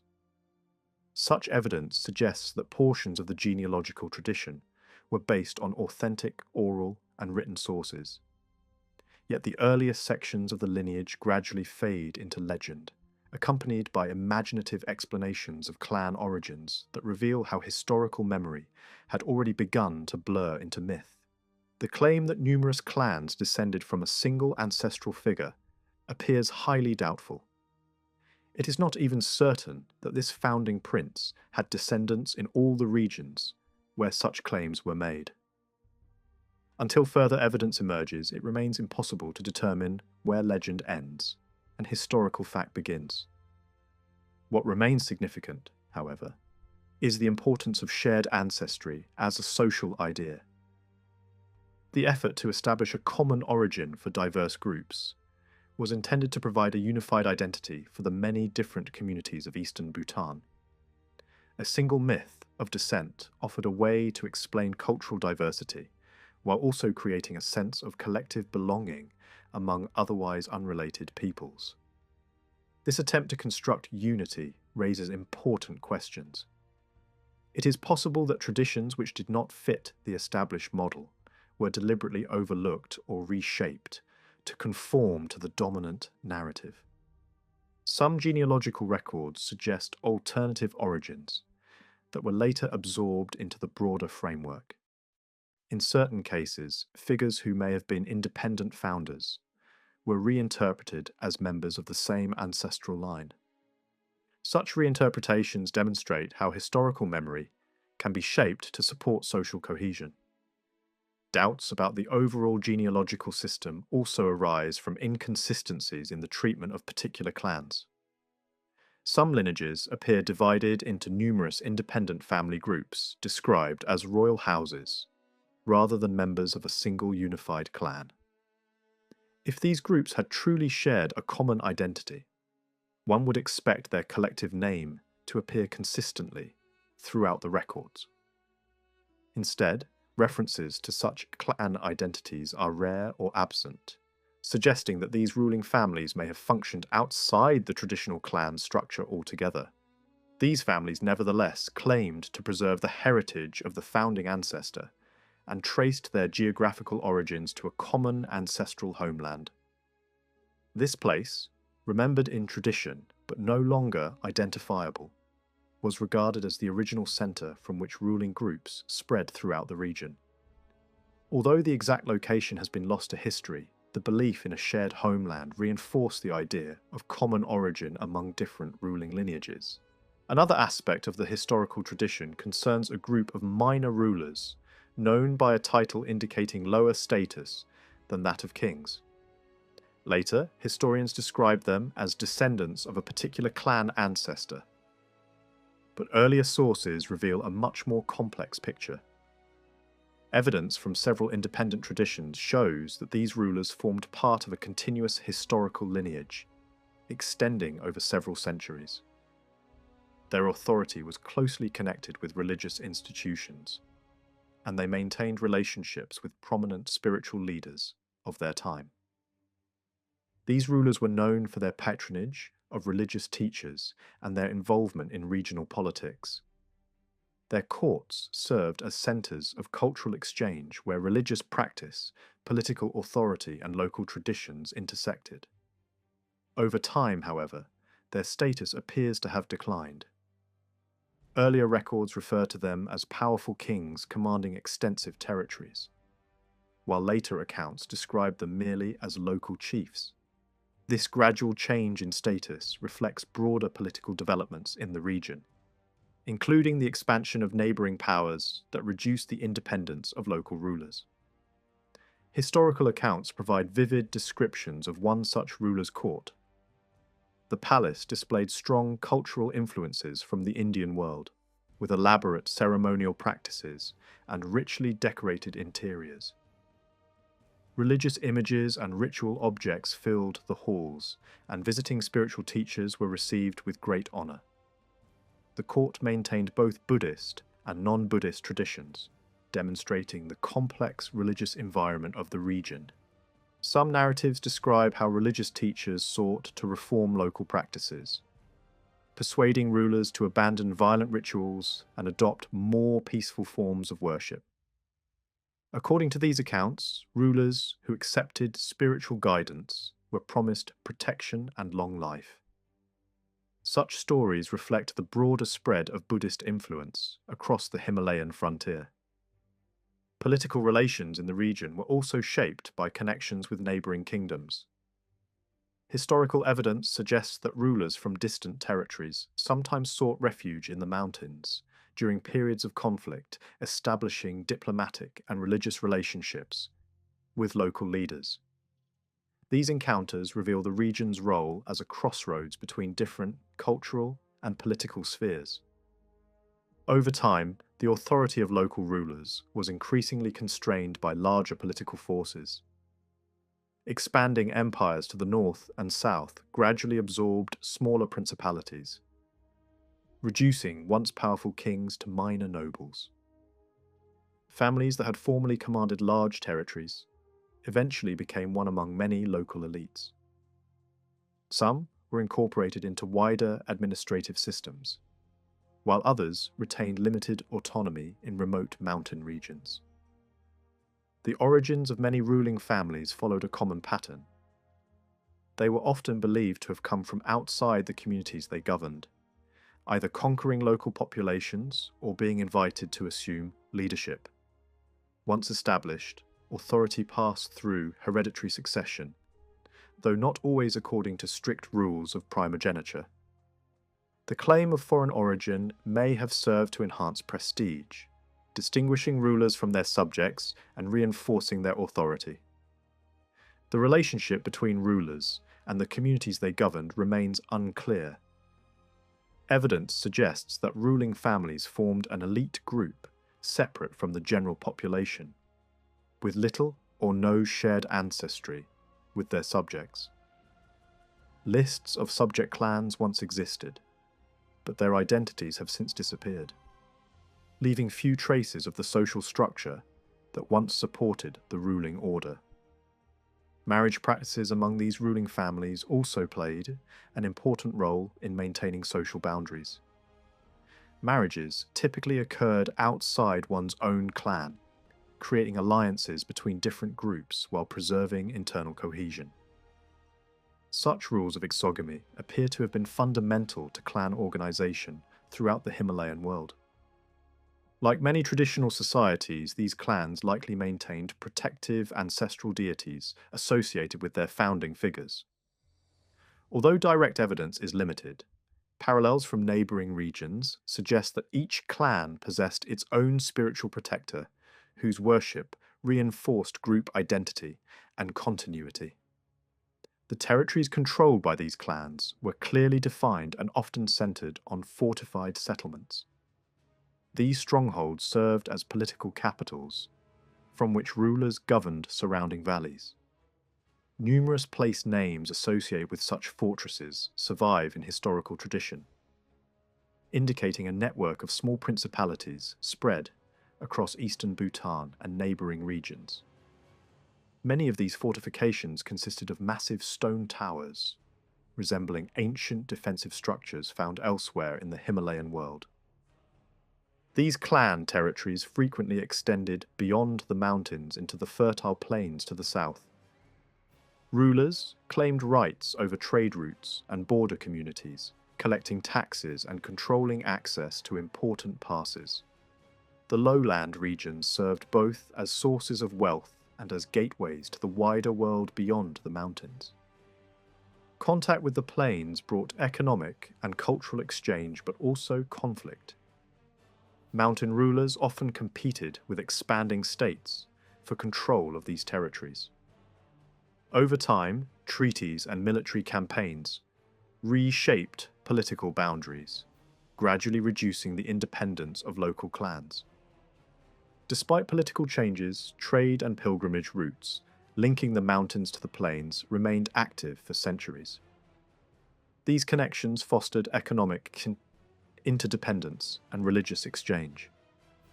Pilgrims travelled south in search of sacred sites, sometimes identifying local temples as places associated with the life of the Buddha, even when such identifications were historically mistaken.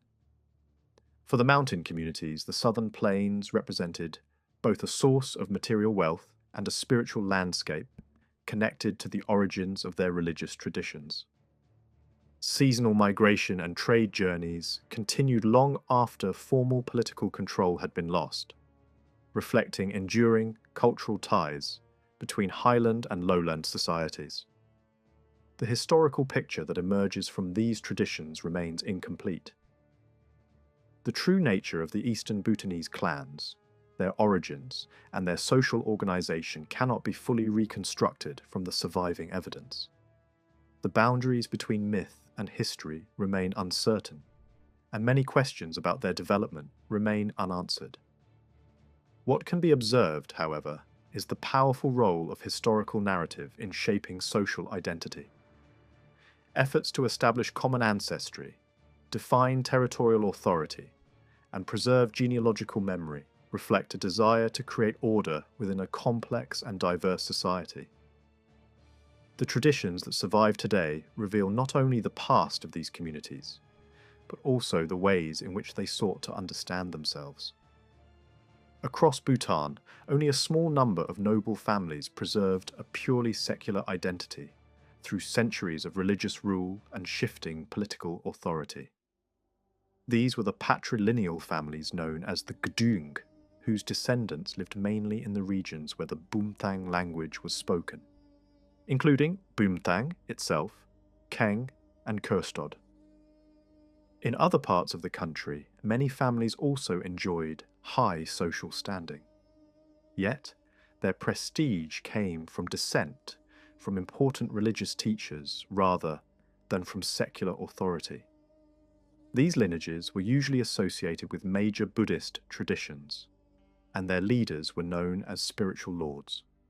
Their status passed through hereditary succession, typically from father to eldest son. Although many of these families no longer differed economically from ordinary villagers, they continued to receive respect because of their ancient origins and cultural influence. Spread throughout Bhutan, they helped maintain a sense of shared identity across regions marked by great linguistic and ethnic diversity.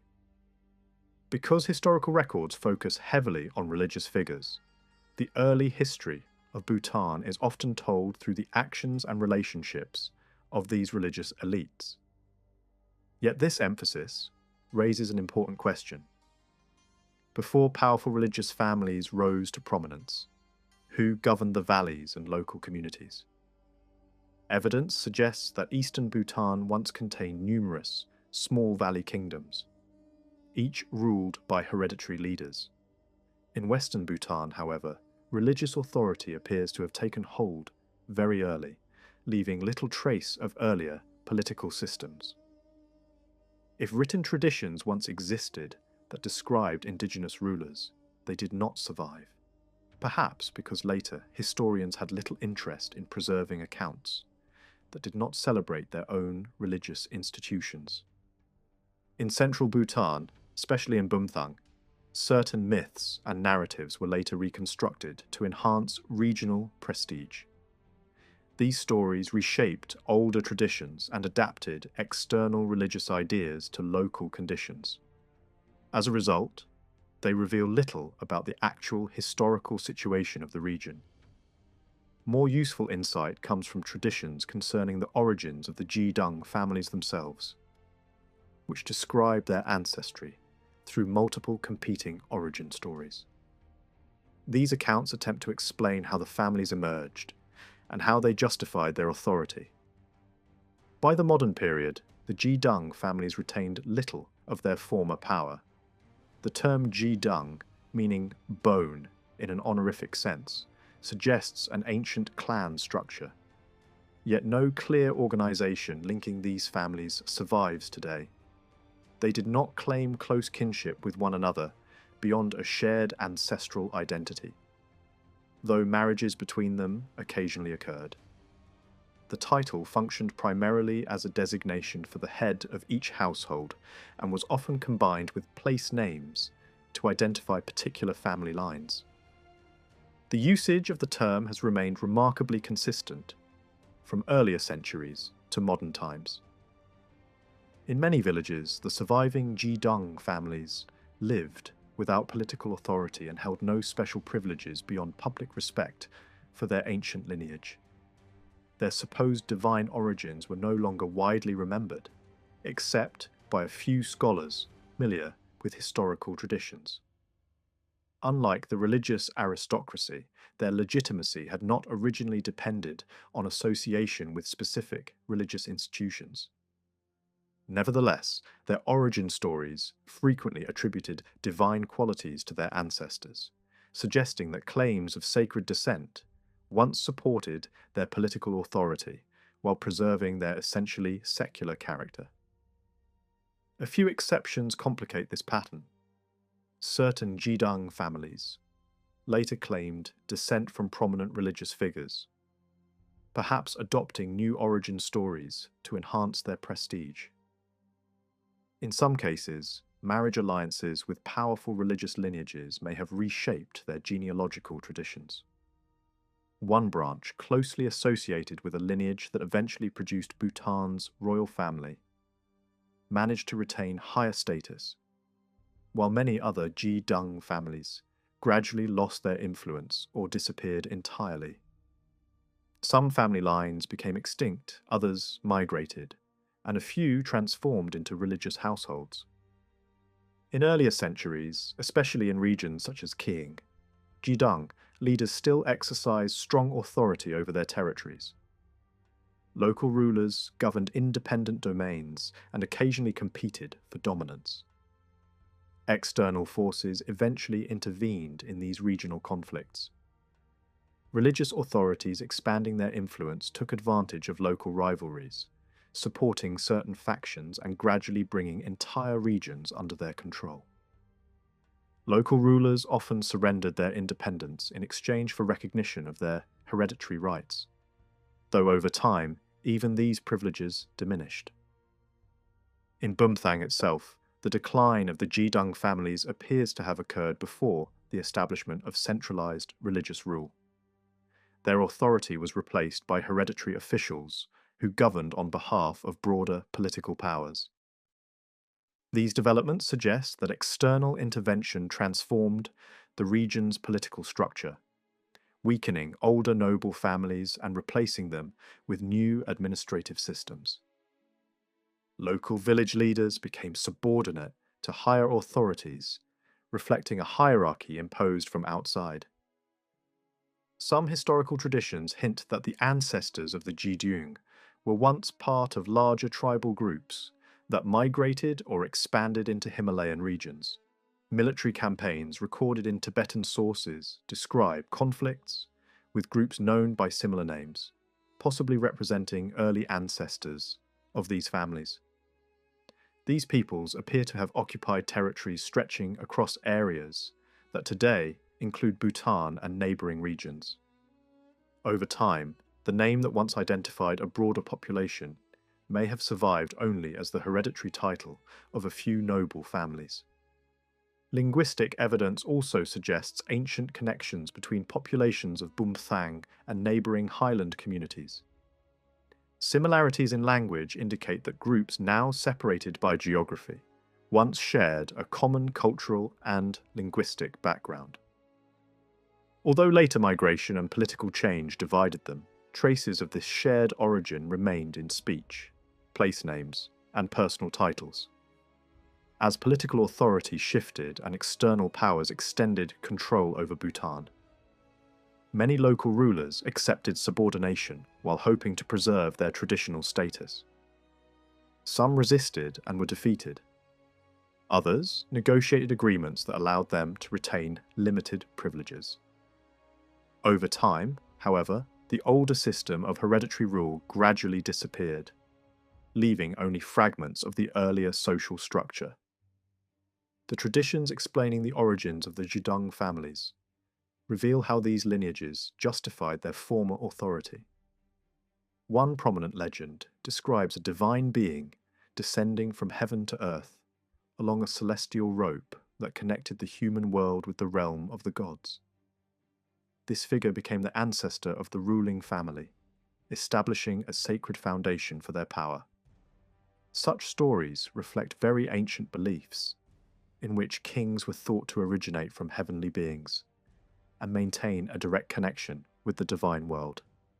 In these narratives, communities without leadership pray to a heavenly deity for a ruler.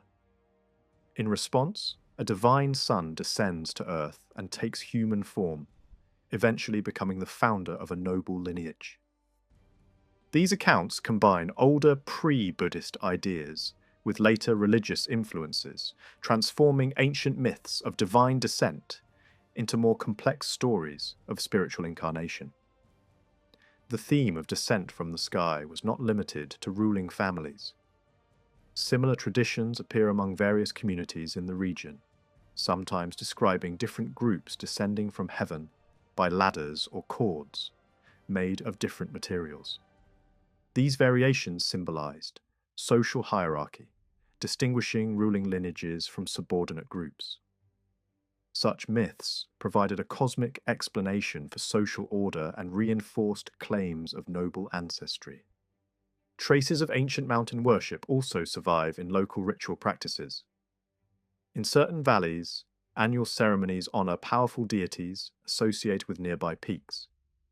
These rituals, often performed by women, preserve elements of older religious traditions that predate later political and religious transformations. Even in social organization, remnants of earlier systems can still be seen, including rare matrilineal families, whose inheritance passed through the female line. Marriage alliances between different noble houses, including unions between patrilineal and matrilineal families, likely played an important role in shaping political relationships. Such alliances strengthened authority, expanded influence, and contributed to the spread of the Jidung institution into new regions. Over time, however, these powerful families lost their dominance, and their traditions survived mainly as historical memory and cultural heritage. One of the most striking developments in the traditions surrounding the Ura lineage is the gradual transformation of its origin story. Earlier accounts described the family as descending from divine beings who came directly from the heavens. Over time, however, this explanation was replaced by a new claim that connected the lineage to the ancient royal house of Tibet. This shift reflects a broader change in political legitimacy. At a certain stage, divine origin alone was no longer considered sufficient to justify authority. Instead, rulers increasingly sought prestige through association with historically recognized royal dynasties. According to the tradition, a major turning point occurred when a prominent leader of the lineage died without leaving an heir. After a short period of uncertainty, the family line was said to continue through his reincarnation, a child who was taken from the region of Yarlung. Later inquiries carried out by the people of Ura were believed to confirm that the boy belonged to a branch of the ancient Dharma kings who had settled in that area. A similar story of abducting a royal child appears in other regional traditions as well. Whether this narrative reflects an actual break in succession or was deliberately constructed to strengthen political claims remains uncertain. What is clear is that it emerged at a time when older myths of heavenly descent had begun to lose their persuasive power.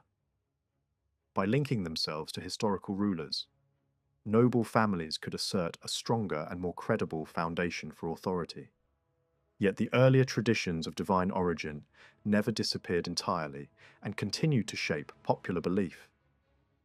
Another important body of legend developed in the regions of Jijong Skar and Jidung Bisam. Strictly speaking, this tradition originally concerned a separate ruling family rather than the Jidung lineage itself. Over time, however, it came to be accepted as an alternative explanation of the Jidung origins. This development reflects historical contact between different regions. The people of Ura regularly migrated southward during the winter months, to lower valleys where agricultural conditions were more favourable. Their seasonal movement brought them into close interaction with communities in the south, and these encounters influenced the formation of shared traditions. From the perspective of the northern communities, the southern ruling families were considered descendants of the Ura lineage. Southern traditions, however, reversed this relationship and presented the northern nobles as deriving from southern rulers. Later writers attempted to reconcile these competing claims by combining both versions into a single narrative. The resulting legend is more complex than the earlier Ura tradition, drawing together multiple themes and stories from different sources. The southern tradition preserves a detailed account of a remarkable figure whose life is marked by supernatural events and transformations. The story begins with a royal marriage arranged between neighbouring rulers. During the journey to her wedding, the bride encounters a powerful spirit connected with a nearby lake. The spirit appears in the form of a white serpent and crosses over her body as she sleeps, causing her to conceive a child. The boy grows at an extraordinary rate and possesses immense strength, for he is born of both human and supernatural origin. As he matures, he undertakes a journey that leads him to a mysterious lake that violently resists his presence.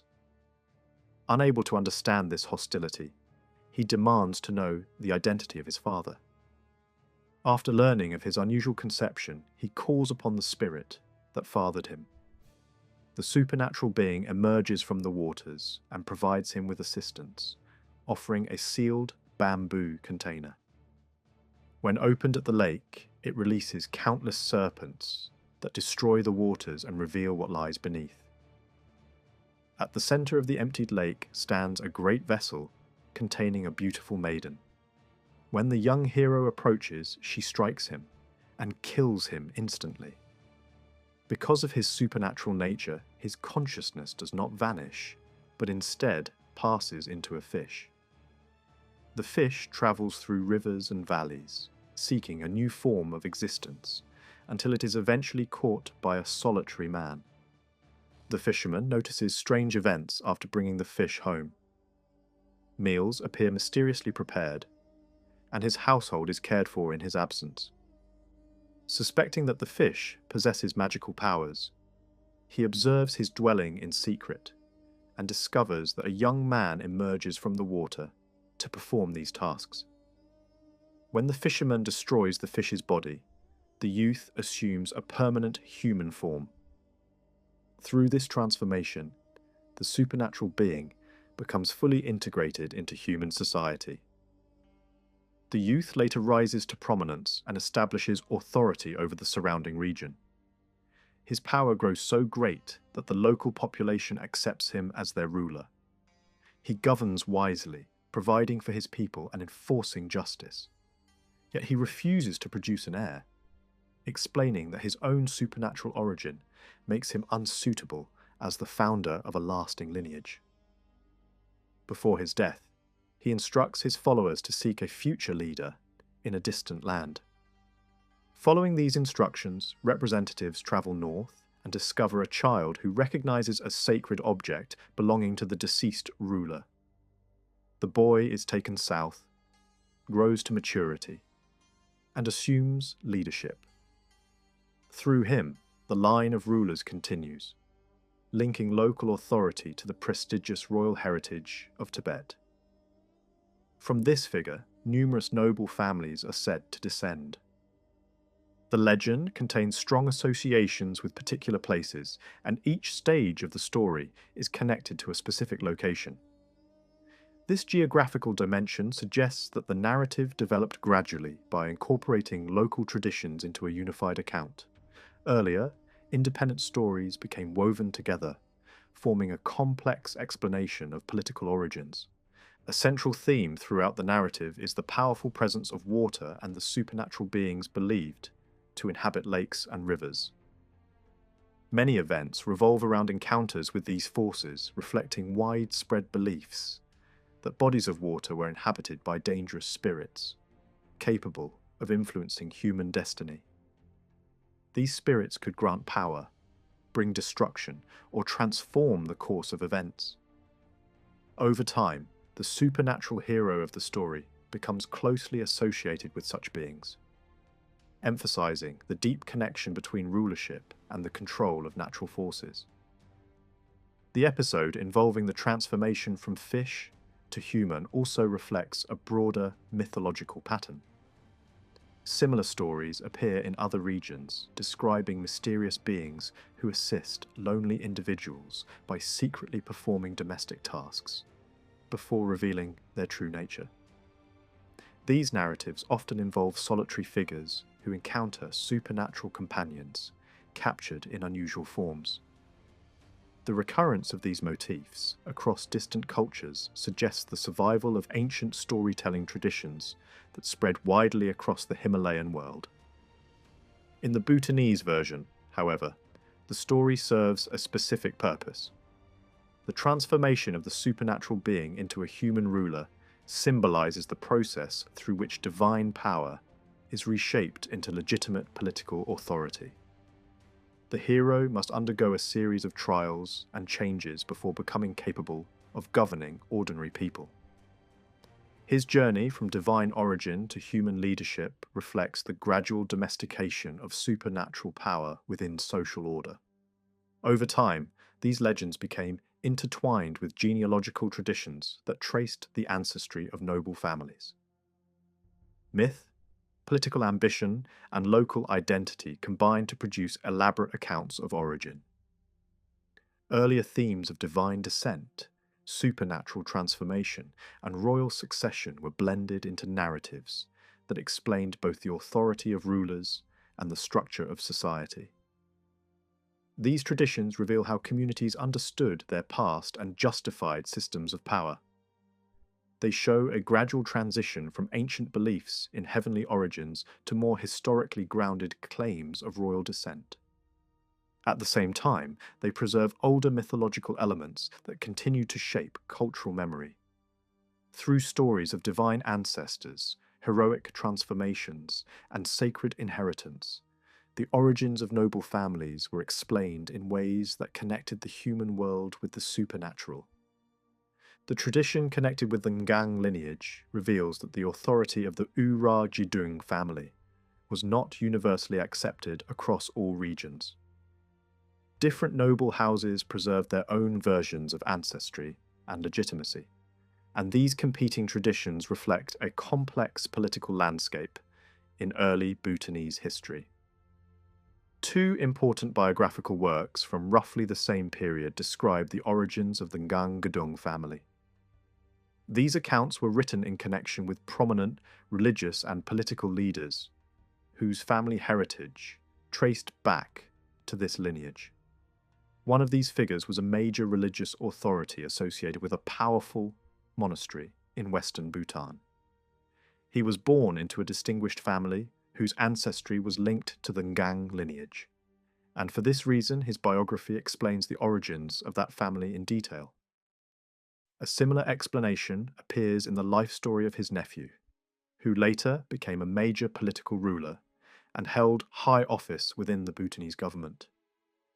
In these narratives, the ancestry of important leaders is traced back to the royal house of Tibet. This connection appears carefully constructed and somewhat artificial, yet it remains historically significant because it demonstrates how political legitimacy was strengthened through association with ancient kingship. According to tradition, a famous Tibetan ruler had a favoured son who was granted control of a southern province. His descendants later became religious kings in a region near the Bhutanese frontier. Historical sources confirm that members of this royal branch settled in the area and passed authority down through successive generations. However, when one of these rulers died without heirs, a new explanation was needed to continue the lineage. At this point, the Ngang tradition introduces a revised account that explains how authority passed to new rulers in Bhutan. The story describes three brothers who were descendants of the earlier royal line. They travelled south into the region of Bumthang, where each established local authority. One brother settled between two villages and gained fame by defeating a monstrous serpent that had terrorized the population. The creature was believed to be a supernatural force that devoured travelers along the mountain paths. By overcoming this threat through magical power, the newcomer gained the loyalty of the local people, who recognized him as their leader. Through this act, he became the first ruler of the Ngang lineage. His brothers established their own spheres of authority in neighbouring regions. One became the founder of a ruling family whose descendants later produced important religious figures. Another assumed leadership in a separate district and governed its population. From these three figures emerged several noble families whose genealogies were preserved in later biographies. The two prominent individuals whose lives recorded this tradition were believed to descend from one of these early rulers. A different version of events appears in another historical tradition, which describes the three brothers as arriving from a different region and linking them to a group of legendary warriors associated with the assassination of a Tibetan king who had opposed Buddhism. In this account, additional brothers appear, each becoming a local ruler in various districts of Bhutan. Several of them governed territories in the eastern regions, while others founded pastoral communities or established important family lines. These variations reveal how different traditions adapted similar narratives to explain the origins of competing ruling families. The repeated appearance of groups of brothers with similar names and titles suggests that these stories originated from a much older tradition that had already faded by the early modern period. Later, writers seem to have preserved fragments of these ancient accounts and reshaped them into a unified system that could explain the origins of multiple noble lineages. It remains uncertain whether these authors faithfully recorded oral traditions or consciously modified them to serve political purposes. the mixture of legend and historical memory makes precise interpretation difficult. The broader collection of Bhutanese origin stories reflects similar patterns. These narratives were composed long after the events they describe. Although they speak of ancient beginnings, most of the surviving versions date from the 15th to 18th centuries. In this sense, Bhutan's early myths represent later reinterpretations of much older Tibetan traditions. They preserve echoes of the period when Tibet's royal dynasty supported the spread of Buddhism, and these echoes were adapted to local Bhutanese conditions. Religious teachers and authors reshaped these inherited traditions to meet the needs of their own societies. By linking local rulers and communities to divine or royal origins, they provided a foundation for political authority and social identity. Such narratives were not simple inventions designed for entertainment. They fulfilled an essential cultural function by establishing sacred origins for lineages, territories, and institutions. Without a recognized source of legitimacy, authority would have lacked meaning and social order would have appeared unstable. For historians, the importance of these traditions lies not in their literal accuracy, but in the way they reveal local values and historical circumstances. Through them, it becomes possible to identify real places, clans, and political structures hidden beneath mythological imagery. Even though the distinction between fact and imagination is often blurred, these stories provide valuable insight into the development of early Bhutanese society. A recurring theme in many of these traditions is the portrayal of Bhutan as a frontier region where displaced rulers could rebuild their power. The figures who appear in the stories often arrive as exiles, refugees, or wandering nobles seeking new territories. They carry with them the sacred authority of kingship, and local populations accept them as leaders. Over time, their descendants inherit this authority, forming distinct political communities. Yet no single ruler ever unifies the entire land. Instead, authority remains divided among regional groups, shaped by ethnic and cultural boundaries. Some of these traditions were recorded at a time when older systems of rule in eastern Bhutan were already weakening under the expansion of a powerful religious government based in the west. As a result, many local traditions gradually lost their relevance and eventually faded from collective memory. Others survived because they were expressed in a religious form that remained meaningful across different political periods. Stories that emphasize sacred figures, rather than historical institutions, proved more adaptable and enduring. Among the most influential figures in Bhutanese tradition is the great religious teacher Padmasambhava, who is believed to have travelled widely throughout the region, establishing sacred sites and transforming the land. Later, chronicles describe numerous locations connected with his presence, portraying him as the true founder of Bhutanese religious life. His role overshadowed earlier royal figures, who are also credited with building temples in the region. In these accounts, the teacher is said to have subdued hostile forces and transformed the land into a sacred realm. One of his most powerful manifestations is described as travelling to remote mountain sanctuaries known as tigers' nests, where he revealed spiritual teachings. The tiger that carried him was believed to represent the people of the region, whose untamed nature was transformed through religious guidance into spiritual awakening. Through such stories, the land itself was imagined as a hidden paradise shaped by divine intervention. These narratives also reflect broader cultural attitudes toward frontier populations. In earlier religious traditions, people living in remote mountain regions were sometimes viewed as outsiders who existed beyond the reach of religious doctrine. Over time, however, the association of these communities with sacred events elevated their status and integrated them into the spiritual world. Despite the richness of these traditions, the historical record remains limited. Written sources provide only partial insight into early Bhutanese society, and much information has likely been lost.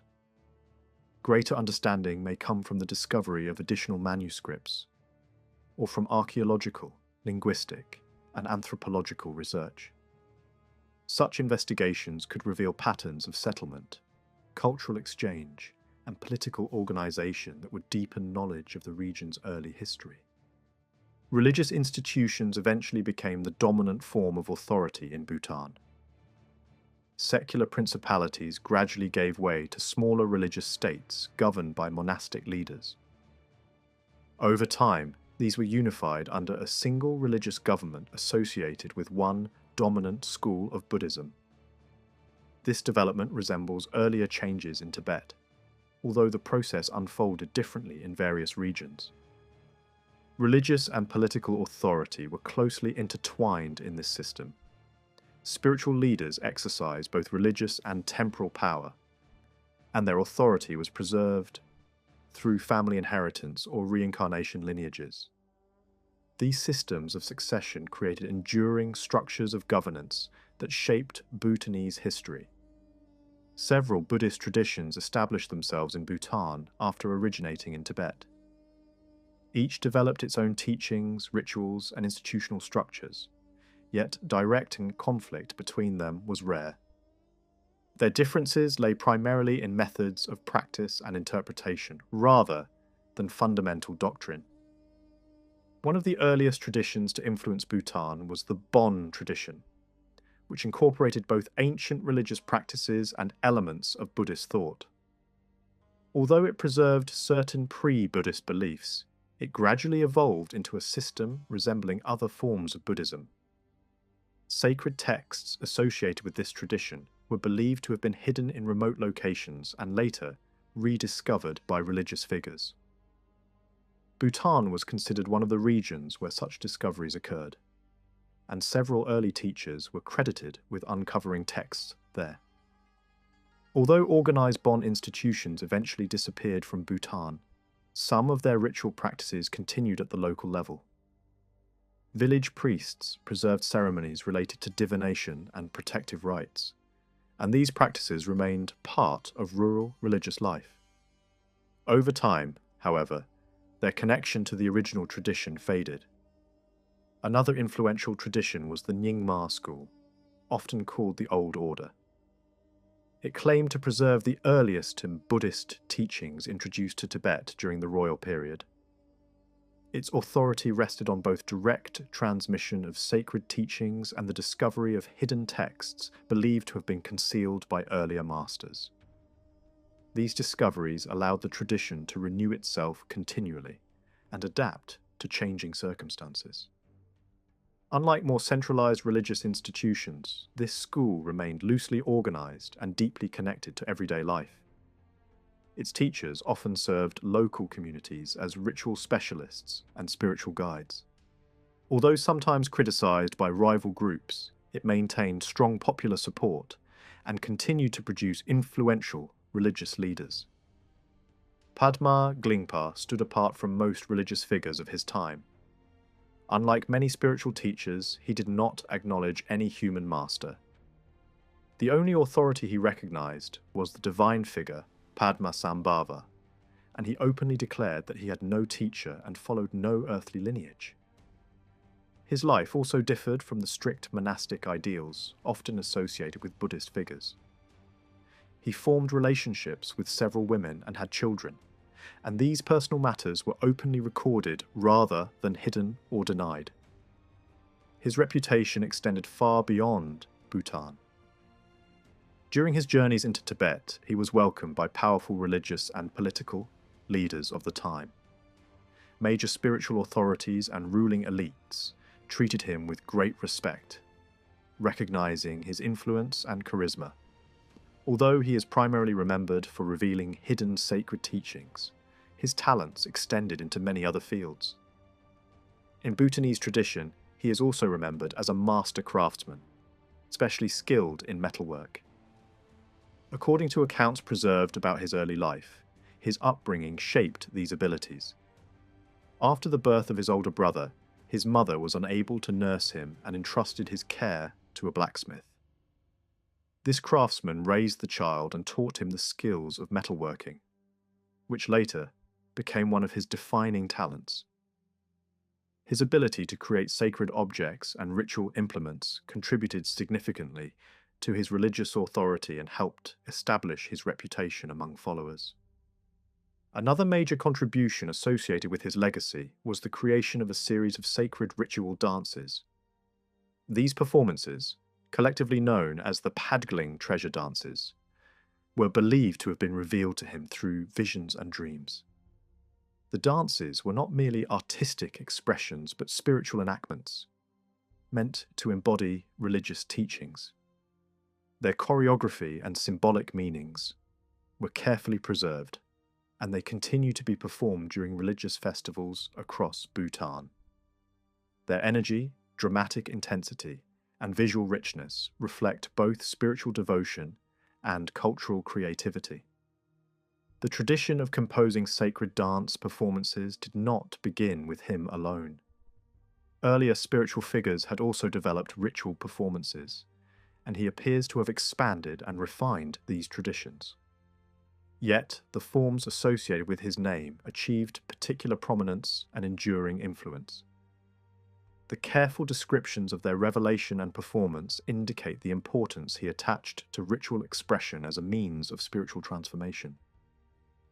One of the most famous events of his life occurred when he was still a teenager. At the age of 17, he is said to have recovered sacred objects from a pool in the Tang Valley River. According to tradition, he performed this act while holding a burning lamp, a feat interpreted by later followers as the fulfillment of a prophetic vision that spoke of a future figure who would retrieve hidden treasures from a fiery lake. Although he himself did not clearly claim to fulfill such prophecies, later interpretations strongly connected the event with earlier predictions. It is possible that his public identity was shaped in part by these prophetic traditions. His birth name had been different, but over time he became associated with the role described in sacred texts. Some contemporaries questioned the authenticity of his revelations and teachings, yet his influence continued to grow. His spiritual authority attracted large numbers of followers and brought him considerable offerings. These gifts were given both out of devotion and in exchange for instruction. Despite receiving substantial wealth, he did not accumulate personal riches. Instead, he used most of what he received to construct or restore temples throughout eastern Bhutan. Many of these religious sites still exist, standing as material evidence of his activity. His lifestyle also reflected a certain detachment from material comfort. He spent many winters traveling through remote regions, gathering food through traditional religious begging practices, storing provisions to sustain himself through the year in a manner similar to that followed by ascetics in the region even today. His autobiographical writings provide an unusually detailed picture of the religious world of his time. They describe his travels across wide territories and record encounters with local rulers, spiritual leaders, and ordinary people. These accounts offer valuable insight into the religious and social conditions of the period. He often travelled at the invitation of powerful patrons who wished to meet a genuine revealer of hidden teachings or who sought access to the sacred objects he claimed to discover. The wide geographical range of his disciples shows how far his influence spread. Followers came from many regions where Tibetan Buddhism was practiced, demonstrating the extensive reach of his reputation. Through the efforts of his successors, his teachings and ritual traditions continued to spread long after his death. Certain ritual texts associated with him became especially influential and remained widely practiced for generations. Within the broader tradition of sacred revelation, he came to be regarded as one of the most important figures. Later classifications placed him among the great kings of treasure revealers, a title reflecting both his authority and the lasting impact of his work. Several of his own disciples later gained recognition as revealers of hidden teachings themselves, continuing the tradition he had helped to shape. Among those who followed him were figures who later became central to Bhutanese religious memory. Some were credited with discovering additional sacred texts at important pilgrimage sites, while others produced writings and prophecies that influenced later generations. These later figures contributed to the continuing vitality of the tradition, ensuring that the legacy of revelation remained active in Bhutanese religious life. A particularly notable figure in the generations after him was remembered for prophetic visions concerning political developments. Although details of his life remain uncertain, fragments of his predictions circulated widely and continued to influence popular belief. Such traditions demonstrate how the movement he helped inspire extended beyond purely spiritual concerns and became intertwined with social and political expectations. The influence of Padma Glingpa also continued through his descendants and associated lineages. Complex family networks traced their origins to him, and these lines played important roles in the religious and political history of Bhutan. Some of these lineages eventually became connected with major historical figures, including important political leaders and ruling families. According to tradition, he belonged to an established religious lineage, already present in the region where he was born. His ancestry was associated with respected spiritual families, and this connection strengthened the legitimacy of his authority. Over time, however, clan identity became less important than the spiritual reputation attached to his name. His significance rested not on social structure, but on the religious prestige attributed to his life and actions. Stories about his descendants describe how different branches of his family settled in various regions, founding temples and establishing religious communities. These groups maintained influence for generations and became integrated into local political structures. Their authority was often reinforced by claims of spiritual descent from the Great Revealer. From these lines eventually emerged figures who played decisive roles in Bhutanese history. One branch produced leaders who shaped the political landscape of the country, while another became associated with the ruling dynasty itself. The connection between spiritual lineage and political power reflects the enduring impact of his legacy. Alongside these family lines developed several traditions of reincarnated teachers who were believed to embody his spiritual presence in successive generations. These incarnate figures established monasteries, taught religious doctrine, and maintained networks of influence that extended across regions. Their institutions became important centers for the preservation and transmission of his teachings. Over time, these different lines of descent and reincarnation became closely interconnected. Monasteries and religious communities maintained constant exchange, sharing teachings and reinforcing their common heritage. Even during periods of political change, these networks continued to preserve the traditions associated with his name. The survival of his religious movement can be explained by several factors. It remained decentralized and adaptable, avoiding the rigid structures that often lead to decline. It also retained strong connections with local culture and social life, ensuring its relevance to the communities it served. Because of these qualities, his tradition endured even when other schools lost influence. His importance within Bhutanese culture is reflected not only in religious practice, but also in symbolic acts of reverence. His relics were treated with extraordinary respect and placed alongside those of other foundational figures of the state. This gesture represented the recognition of his lasting contribution to the spiritual and political identity of the country. Among the figures who shaped the cultural landscape of the Himalayan world, one stands out for his unusual combination of spiritual authority and practical achievement. This was the remarkable master known as the builder of iron bridges, Songtsen Gampo, a figure whose life blended engineering religious devotion, artistic creativity, and mythic legend. His memory survives not only through the great suspension bridges he constructed, but also through songs, ritual performances, and religious traditions that continue to influence local culture. He is remembered above all for constructing iron chain bridges that connected remote valleys and transformed travel across dangerous rivers. These structures were not merely technical achievements, but acts of spiritual merit, intended to benefit entire communities.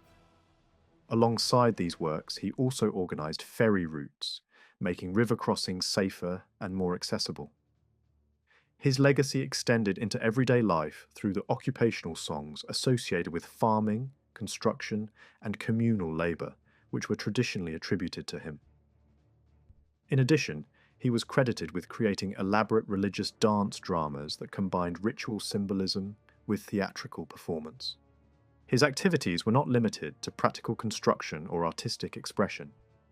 He was also regarded as a discoverer of hidden sacred teachings and became associated with major heroic traditions of the region. In Bhutan, local memory preserves accounts of several bridges he built and temples he established. These institutions appear to have formed part of a distinct religious tradition connected to his name, centered around a major monastery in Tibet that served as the residence of his successive incarnations. Despite his importance, historical knowledge about his life remains uncertain. Accounts of his career are filled with stories of miracles and supernatural events that obscure the details of his actual achievements. Traditional biographies often merge legend with fact so closely that separating the two becomes difficult. Even basic information such as the dates of his life varies across different sources, and narratives frequently emphasize extraordinary feats rather than historical detail. Yet beneath these legendary elements lies evidence of a deeply practical individual. Descriptions of his work include detailed accounts of bridge construction, temple building, and other projects that demonstrate technical skill and organizational ability. He is portrayed as a tantric master whose spiritual practice was closely tied to everyday activities. Like the great yogic figures of Indian tradition, he sought enlightenment not through withdrawal from the world, but through active engagement with it. His work combined spiritual purpose with practical benefit, and this union became a defining feature of his reputation. His connection with Bhutan was particularly strong. Early travellers recorded accounts of his bridges and temples, some of which stood for centuries. One such bridge, admired by foreign visitors in the 18th century, linked important trade routes leading toward India. Nearby stood a monastery associated with one of his disciples, and local communities preserved traditions about his presence long after the structures themselves had disappeared. During his travels, he is said to have gathered large quantities of iron from local communities to construct one of his most famous bridges. His journeys brought him into contact with mountain deities and regional guardians who, according to tradition, assisted him in his work. He visited sacred sites, recovered hidden religious objects, and established temples at locations believed to possess powerful spiritual significance. One of the temples attributed to him was carefully positioned according to geomantic principles. Its location was believed to neutralize harmful spiritual forces associated with the surrounding landscape. The structure itself became a place of pilgrimage, and later, generations expanded and restored it, while preserving its original design. Such projects reflect the broader religious belief that architecture could influence the balance of spiritual energies within the environment. The process of constructing his bridges required immense collective effort.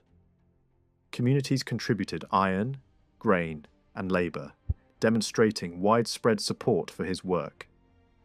Skilled craftsmen forged thousands of metal links, which were transported across difficult terrain to the construction sites.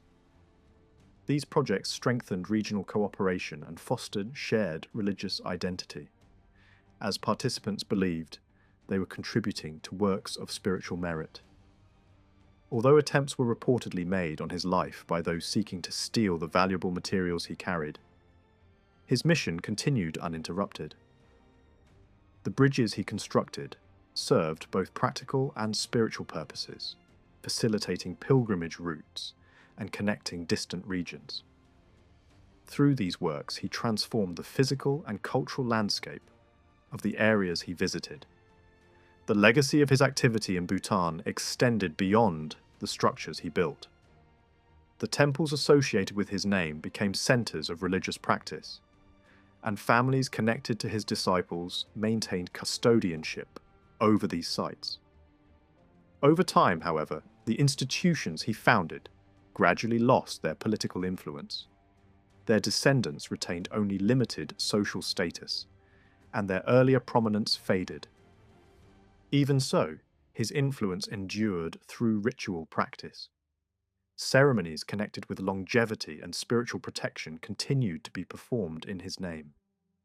Artistic representations portray him holding symbolic objects that reflect both his spiritual teachings and his engineering achievements. These images express the dual nature of his identity as both religious master and builder. Alongside the tradition associated with him, other major religious institutions also shaped the religious landscape of the region. Some monasteries traced their origins to early Tibetan foundations and maintained continuous histories spanning many centuries. These institutions established networks of affiliated monasteries throughout Bhutan, spreading religious influence across the region. Powerful families played an important role in supporting these religious centers. Monastic leadership often remained within hereditary lineages, and alliances between influential clans helped sustain the institutions. Teachers traveled widely, founding new monasteries, mediating disputes between communities, and strengthening ties between distant regions. Certain monasteries gained prominence as centers of pilgrimage and spiritual practice. Their sacred objects were believed to possess miraculous qualities, and legends surrounding their discovery became part of local tradition.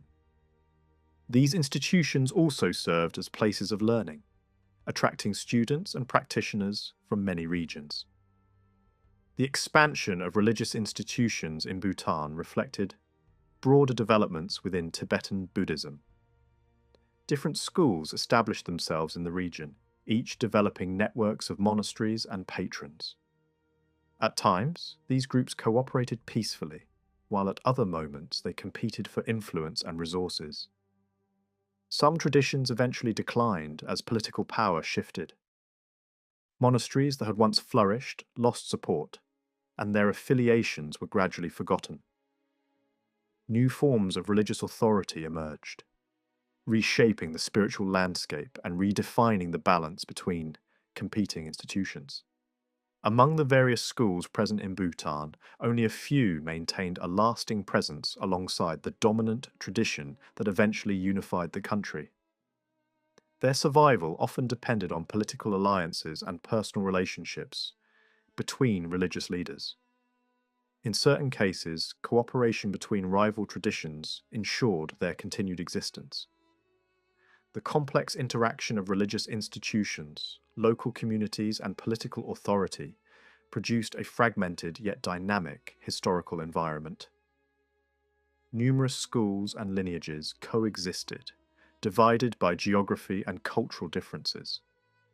The resulting landscape was characterized by diversity rather than uniformity, with regional traditions developing their own distinctive forms.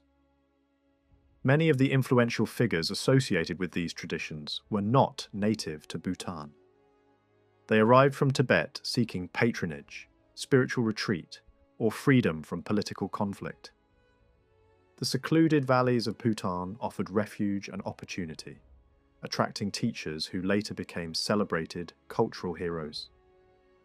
Their teachings and practices were adapted to local conditions, creating traditions that differed from those of their places of origin.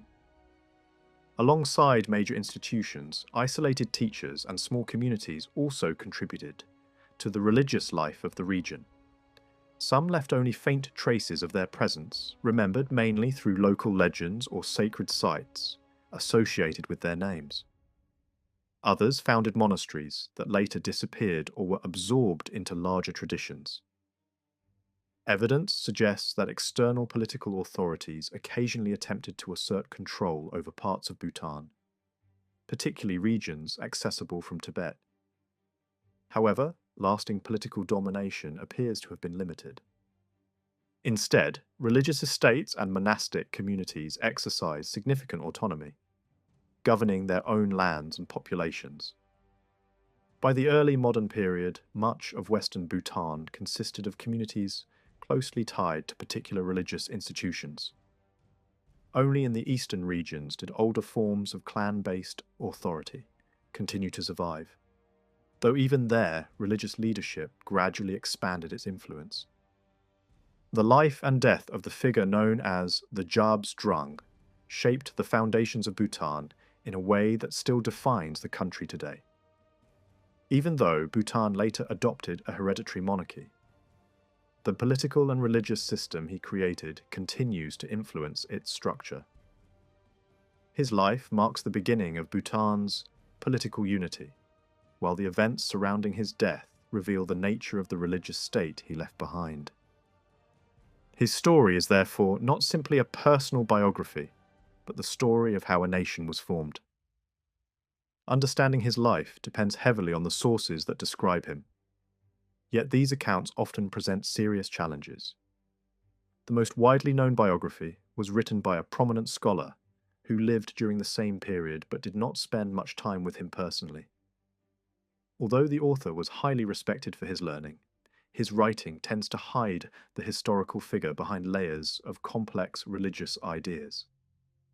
Instead of presenting a clear portrait, the text surrounds its subject with elaborate philosophical interpretation. The result is a distant and almost mystical image in which the man himself becomes difficult to grasp. Despite this, certain characteristics still emerge. He appears as a determined leader with a sharp sense of humour and a strong sense of duty. His central mission was to defend the religious school he inherited, while remaining faithful to the Buddhist ideal of compassion. This created a constant tension between spiritual gentleness and political strength.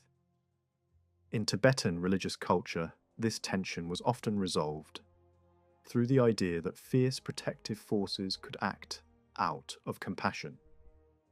This concept allowed religious leaders to justify political and military action while claiming spiritual motivation. In Bhutan, this idea blended easily with local traditions and became deeply rooted in public ceremonies. Many chroniclers later explained his victories by claiming he had mastery over powerful protective forces and could transform local deities into defenders of his cause. Although not always emphasized in early accounts, later narratives strongly highlighted this supernatural authority. Over time, these portrayals shaped how later generations understood his character, presenting him as a commanding figure surrounded by spiritual power. The intellectual background of the author who wrote his biography also helps explain the nature of these descriptions. The writer viewed all events through a deeply religious framework and interpreted every experience as confirmation of spiritual truth. His own writings show that he lived in a world filled with symbolic meaning and visionary experience. When describing the Jabs Drung, he applied the same interpretive approach to events he had never personally witnessed.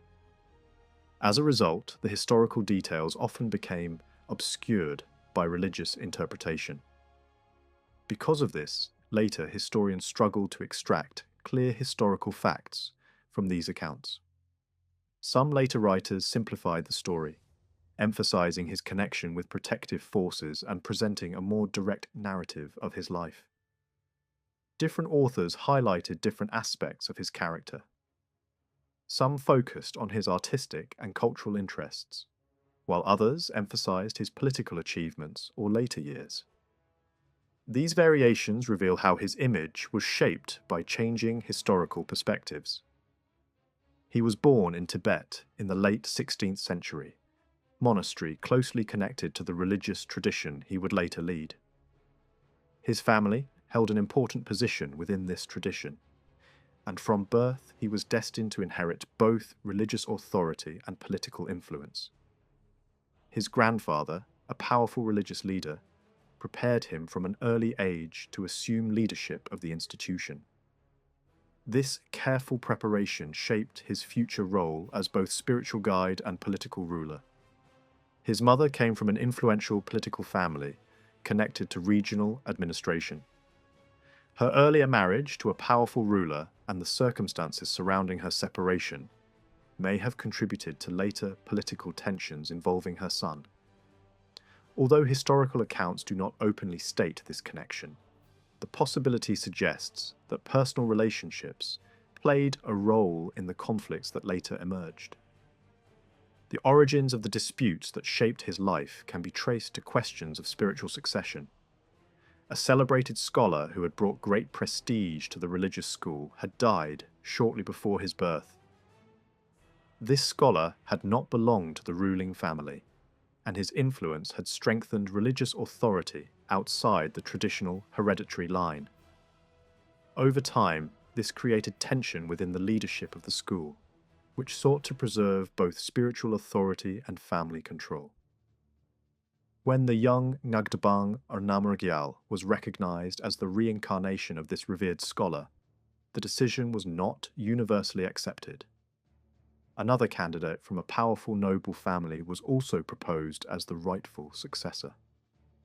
Although the rival claimant failed certain traditional tests, his supporters continued to defend his claim. The dispute soon became entangled with regional politics and attracted the involvement of powerful rulers.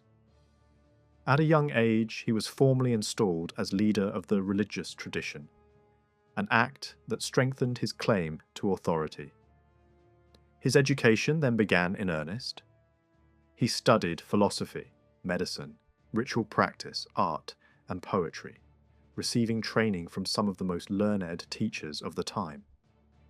Meditation formed a central part of his training, and he developed a reputation for extraordinary discipline. He also undertook long pilgrimages to sacred sites across Tibet, expanding both his spiritual experience and his political connections.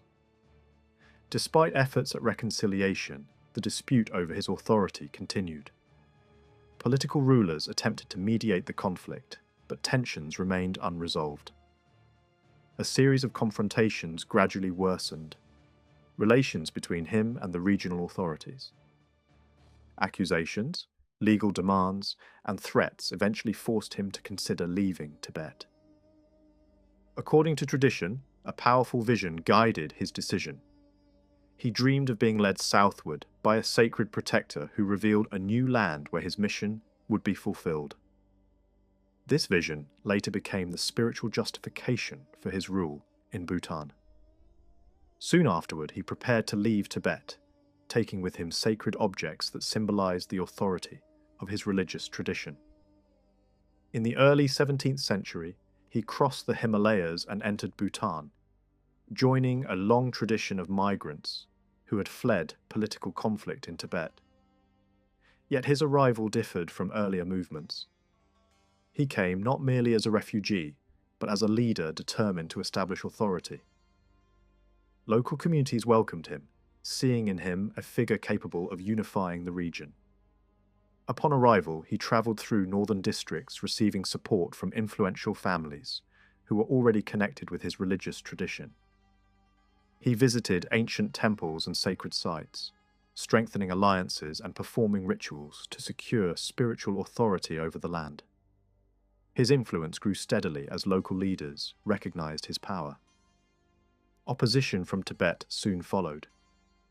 Military forces were sent against him, initiating a series of conflicts that would shape the future of Bhutan. Although the battles are often described in religious language, they also involved alliances with local leaders and organized resistance. Through these struggles, he gradually secured control over western Bhutan. During this period, he established permanent religious centres and began organising a monastic community that would later form the core of the Bhutanese state. He also entered long periods of meditation, balancing spiritual practice with political responsibility. Eventually, he committed himself fully to governing the region according to a system that combined religious and secular authority. His rule was marked not only by military conflict, but also by diplomacy and cultural exchange. He established relations with neighbouring regions, including Indian rulers, and encouraged religious transformation among his allies. At the same time, he constructed temples, fortresses, and administrative centres that strengthened his control. European visitors who encountered him described a ruler whose authority depended largely on voluntary loyalty rather than force. He was seen as both spiritual leader and political ruler, admired for his personal charisma and gentle manner. Yet beneath this image lay a determined strategist, capable of decisive action when challenged.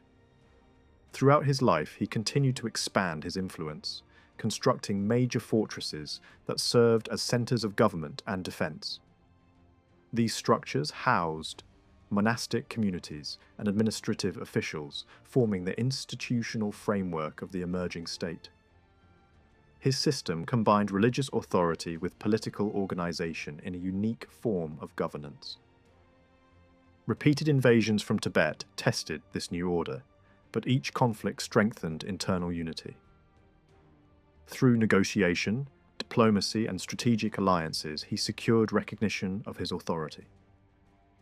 By the middle of the 17th century, he had effectively established control over much of western Bhutan, laying the foundation for a unified political structure.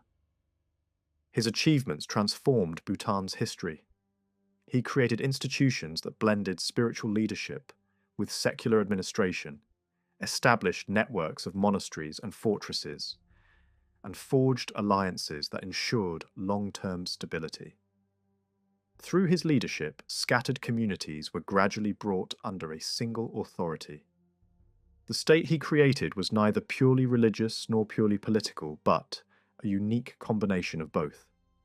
His system shaped Bhutan's identity for centuries, influencing its culture, governance, and spiritual life. Even after later political changes, the structure he established remained central to the country's development. His life, therefore, represents more than the story of a religious leader. It marks the emergence of Bhutan as a unified society, shaped by a vision of authority, grounded in both spiritual conviction and practical governance. Through conflict, negotiation, and personal determination, he transformed a fragmented region into a lasting political and cultural entity. During the years between the first and second invasions launched by the Gelug forces, the Jabdrung strengthened his authority across western Bhutan. At that time, his power was centered mainly in the valleys of Thimphu and Punakha, regions that extended southward toward the eastern districts. From these bases, he gradually expanded control over surrounding territories, transforming local alliances into a stable political structure. In the mid-1640s, he returned to the Paro Valley, accompanied by an influential teacher of the Nyingma tradition, who had travelled from eastern Tibet. This visit proved decisive.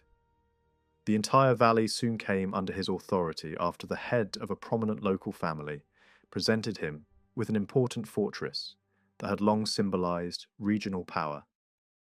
In exchange for their loyalty, the Jabdrung granted the family special privileges. Their obligations to provide hostages, pay taxes, and perform state labour were reduced. Orders were issued throughout neighbouring valleys, instructing local authorities to treat members of this family with particular respect whenever they travelled through the region. Although these privileges were intended to secure lasting support, the family itself gradually lost influence over time.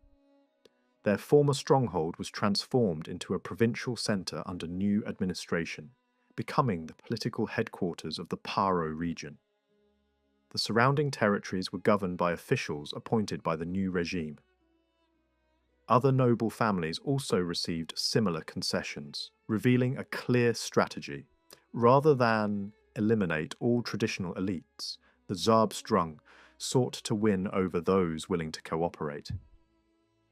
Through negotiation and reward, he secured the loyalty of much of the old religious aristocracy, while isolating those who opposed him.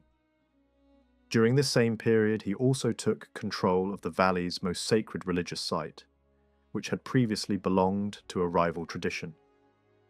By claiming authority over this shrine, he strengthened both his political legitimacy and spiritual influence. Military expansion also continued.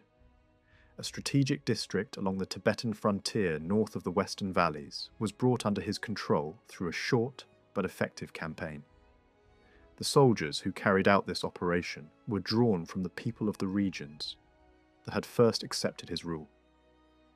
Organized according to their villages, these forces formed an elite military group that would later play a decisive role in extending authority across eastern Bhutan. Their early actions included defending frontier territories and constructing new fortresses at key strategic points. One defensive structure was built to secure a vulnerable border district, while another, smaller stronghold was established nearby to monitor movement along the frontier. This latter fortress eventually fell into ruin, but at the time it represented an important element of the expanding defensive network. The same militia was later deployed towards southern territories near the Indian border, where additional fortifications were constructed to strengthen control.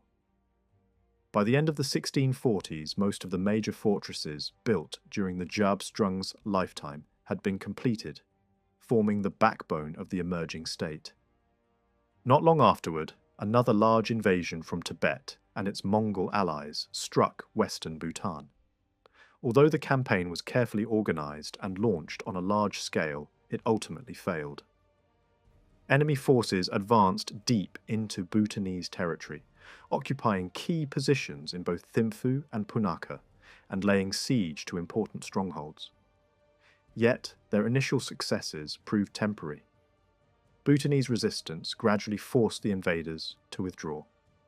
One of the enemy commanders displayed poor leadership, and his forces were eventually driven into retreat. In their haste, they abandoned weapons, equipment, and supplies, which were eagerly seized by the defenders. The humiliation suffered by the invading officers became widely known, and their failure discouraged further attempts at conquest for some time. When asked whether additional invasions would follow, the Zabdrung reportedly responded with a remark that seemed both humorous and prophetic. He suggested that future attacks might occur if the enemy acted recklessly, but he expressed confidence that such efforts would fail. His statement also hinted at the growing strength of his forces and their increasing resources. Following these conflicts, he introduced an elaborate state ritual centered on powerful protective deities. This ceremony later became the foundation of Bhutan's official New Year festival. By incorporating elements of older agricultural celebrations, the ritual blended religious symbolism with local cultural traditions and publicly affirmed the authority of the ruling order. At the same time, he demonstrated a more reflective side of his leadership.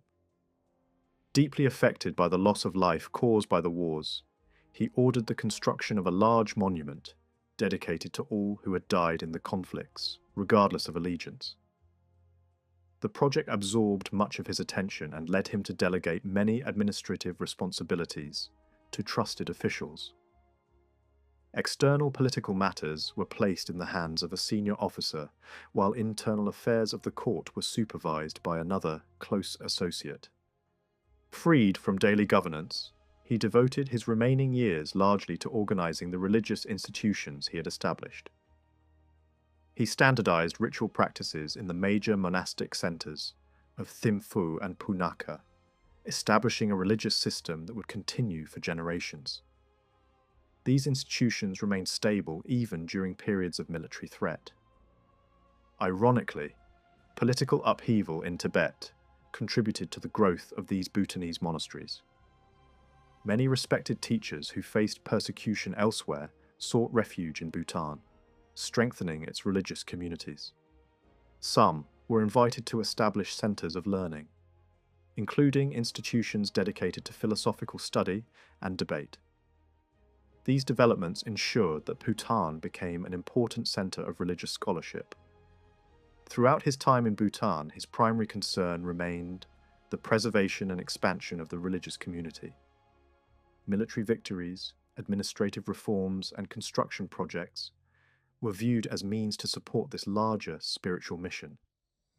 His efforts introduced new laws and social structures, bringing order to regions that had previously lacked centralized authority. These changes produced both spiritual and material benefits for the population. Recognition of his authority extended beyond Bhutan itself. Delegations from neighboring regions arrived, bearing gifts and messages of goodwill. Contacts were maintained with rulers in India and with religious leaders in Tibet and Nepal. However, relations with the dominant political power in Tibet remained tense, and conflict between the two states continued. Within Bhutan, his authority became firmly established wherever his great fortresses stood. Tribute missions from different regions gradually developed into regular administrative practices. Representatives from distant districts travelled to the capital at specific times of the year, bringing goods and taxes collected from their territories. Over time, these informal expressions of loyalty evolved into structured obligations that formed the financial foundation of the state. Although he is remembered primarily as the founder of Bhutan's political order, neither he nor his contemporaries fully understood the long-term significance of his actions. What they witnessed was the creation of a powerful religious state, strengthened by the need to defend itself against both internal rivals and external threats. The suppression of competing religious authorities, once influential in Western Bhutan, played an important role in this transformation. The conflicts that shaped this process were intense. Opposition from rival religious groups gradually weakened, especially after their military defeats and the collapse of their alliances with external powers. When later invasions occurred, the lack of local support contributed significantly to the failure of the attackers.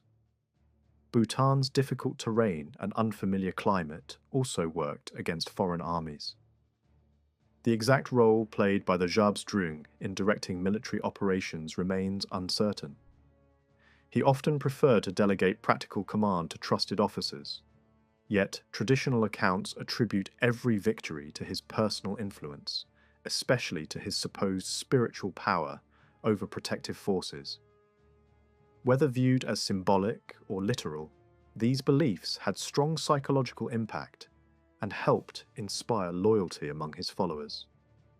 His legacy, therefore, combined spiritual authority with political power in a unique way. He was remembered both as a compassionate religious leader and as a determined defender of his realm. These two aspects of his character existed side by side, shaping both his personal reputation and the state he created. In the early 1650s, he withdrew into seclusion within his residence at Punakha. According to tradition, this retreat was undertaken for the protection of the country and the preservation of religious teaching. He transferred administrative authority once again to his closest officials, who continued to govern in his name. High-ranking officers were appointed to oversee fortresses, provinces, and religious institutions, ensuring continuity of leadership. After this withdrawal, reliable information about him becomes scarce. Some records describe continued military conflicts during the years that followed, but they provide no clear account of his fate. The absence of any detailed description of his death is striking, especially for a figure of such importance. This silence would later become central to one of the most unusual episodes in Bhutanese history. According to later tradition, his death was concealed for decades and presented to the public as an extended spiritual retreat. This extraordinary secrecy was maintained to preserve political stability and prevent struggles over succession. Only many years later was the truth gradually revealed, and the circumstances surrounding this concealment became the subject of enduring debate. The practice of hiding the death of an important ruler was not entirely unique. Similar strategies had been used elsewhere in the region to maintain authority during periods of uncertainty. By prolonging the illusion of a leader's presence, officials could preserve order and secure their own positions until a new arrangement was established. Such practices reveal the fragile balance between spiritual authority and political power in the Himalayan world. Leadership depended not only on personal ability, but also on the belief in sacred legitimacy. When that legitimacy was threatened, extraordinary measures could be taken to preserve it. Before returning to the central mystery of the Jab Strung, it helps to understand what people in the Himalayan Buddhist world believed should happen after a great Lama dies. The body was not treated as a simple corpse. It was viewed as the final stage of a spiritual process that might continue beyond the moment the heart stopped. Tradition encouraged attendants to guide a Lama toward death in a calm, upright posture, seated as if still meditating. If the Lama remained lucid, those nearby would ask for final instructions and, in some cases, a last declaration would be recorded.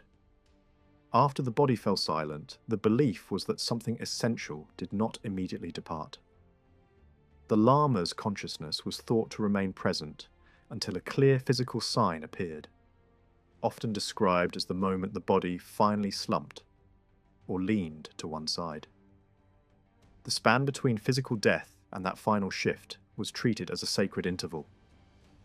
The Lama was said to be absorbed in deep meditation during this time, and the living were expected to behave as if the Lama were still alive. In that interval, food might still be offered. Visitors might still be admitted. The Lama might still be addressed directly, with formal greetings and prayers spoken to him in person. The one strict rule was that the body must not be touched. Touching it was believed to break the meditation and force the consciousness to depart in the wrong way, too soon, or without the proper spiritual completion.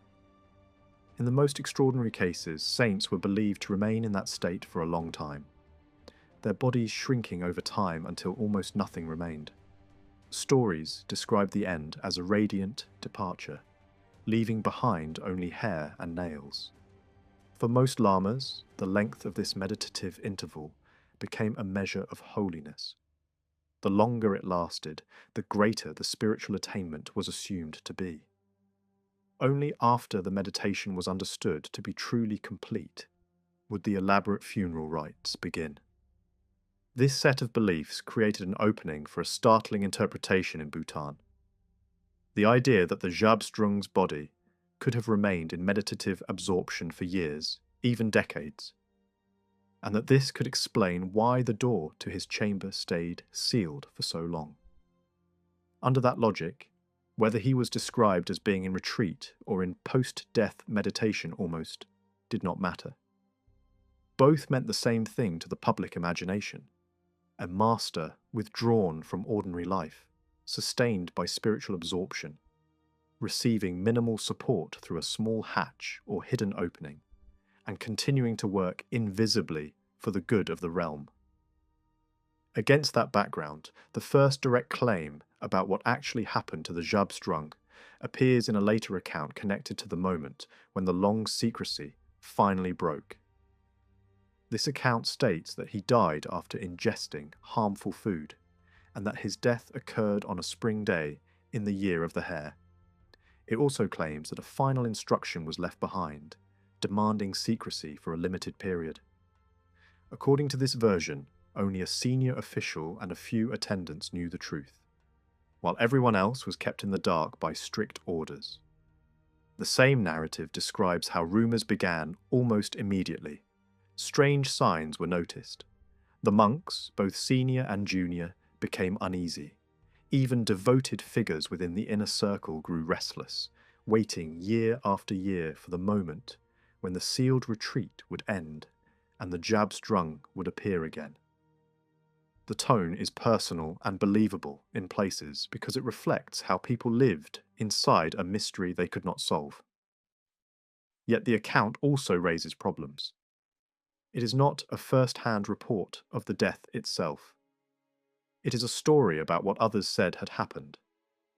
Still, the date matches the public story that the jabs drung entered withdrawal at that time.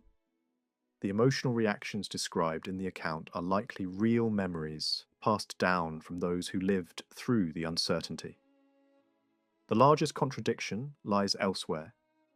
The text claims the secret was meant to last only 12 years, while later events suggest it lasted far longer. Yet a clue appears in the years that follow. Roughly a dozen years after the supposed death, a major religious monument was constructed at Punakha, supported by a specialized workshop for silver work. In later recollections, the monument is described openly as a memorial. That raises a question that cannot be ignored. How could a funerary memorial be built while the public narrative insisted the jabs drung was still alive in sealed retreat? The simplest answer is that the monument served two audiences at once. In public, it could be described as a pious construction, a sacred project for the benefit of all. Privately, it could function as commemoration. Even so, it was not the jabs drung's tomb. The body itself remained inside Punakha, preserved in a locked apartment high within the central religious structure of the fortress. A special caretaker was appointed for this task, a successor to the attendants who had served the jabs drung in life and during the years of concealment. This caretaker was not simply a household servant. He held an office with authority and ritual responsibilities. He alone could enter the sealed space, and he alone maintained direct contact with the body. Over time, the position became institutional, renewed by appointment, guarded by custom, and surrounded by fear. When fires broke out in the fortress, the body was removed to safety.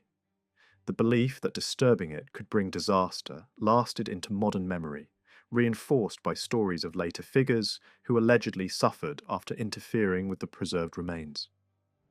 By this point, it becomes clear that the truth can only be approached indirectly.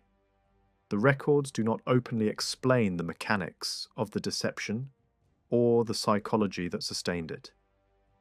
Instead, the story must be rebuilt from fragments that lock together like a puzzle.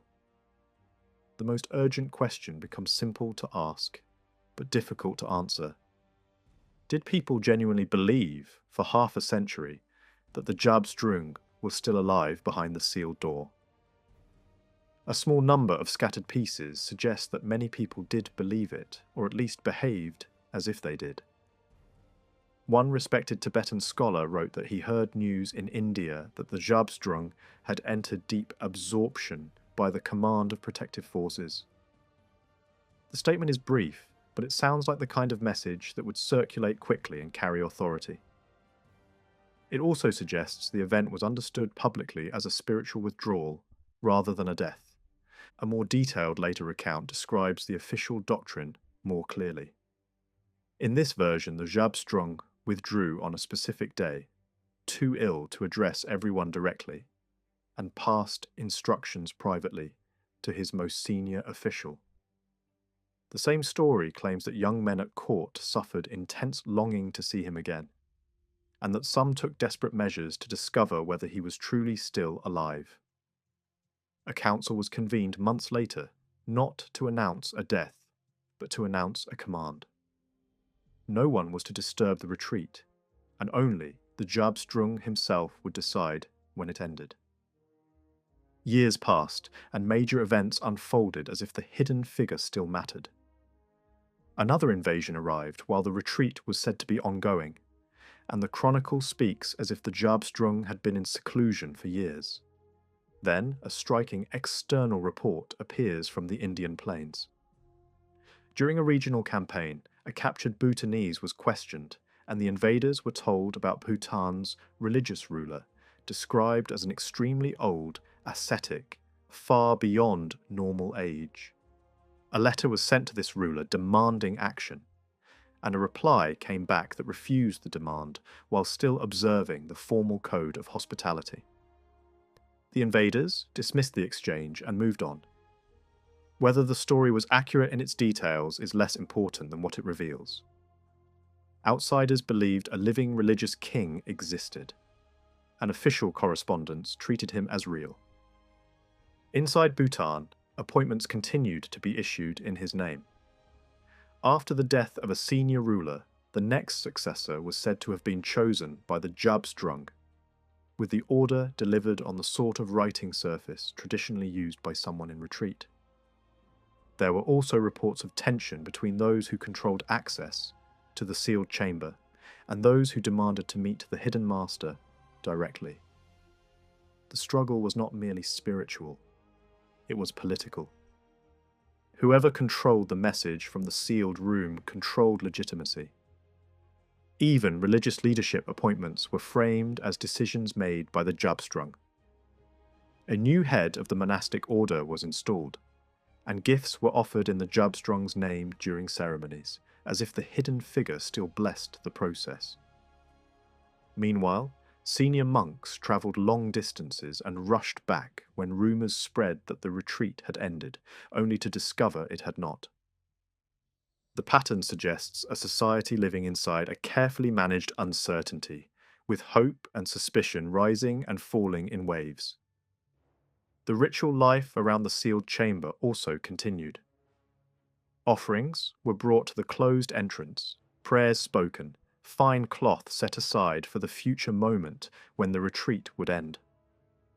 A high-ranking attendant, the chief butler of the Jabstrung, is mentioned late in the period of concealment, implying that the household roles of the living ruler were still being performed in some form. Food would be prepared, service would be enacted. The illusion of daily life continued, even if it had become pure theatre behind locked doors. Finally, the secrecy collapsed. The door was opened, and the preserved body was seen. Soon after, an incarnation was recognized. A child born only after the sealed chamber had been disturbed. In the religious logic of the time, this sequence mattered. The end of the hidden meditation made it possible to declare a rebirth. Taken together, these fragments suggest something extraordinary. For decades, orders were issued in the name of a man who may already have been dead. Officials waited for a retreat to end. Monks offered gifts to a sealed door. Rumours spread and were contained. The machinery of state adapted itself to a fiction so persistent that even outsiders repeated it, describing Bhutan's ruler as impossibly old but undeniably alive. From a modern standpoint, this seems almost unbelievable. It would require a remarkable suspension of doubt across the entire system. Yet, traditional societies often accepted saintly longevity without hesitation, and the Jabstrung was not seen as an ordinary man. He was a sacred founder, the axis of the political order, the source of legitimacy.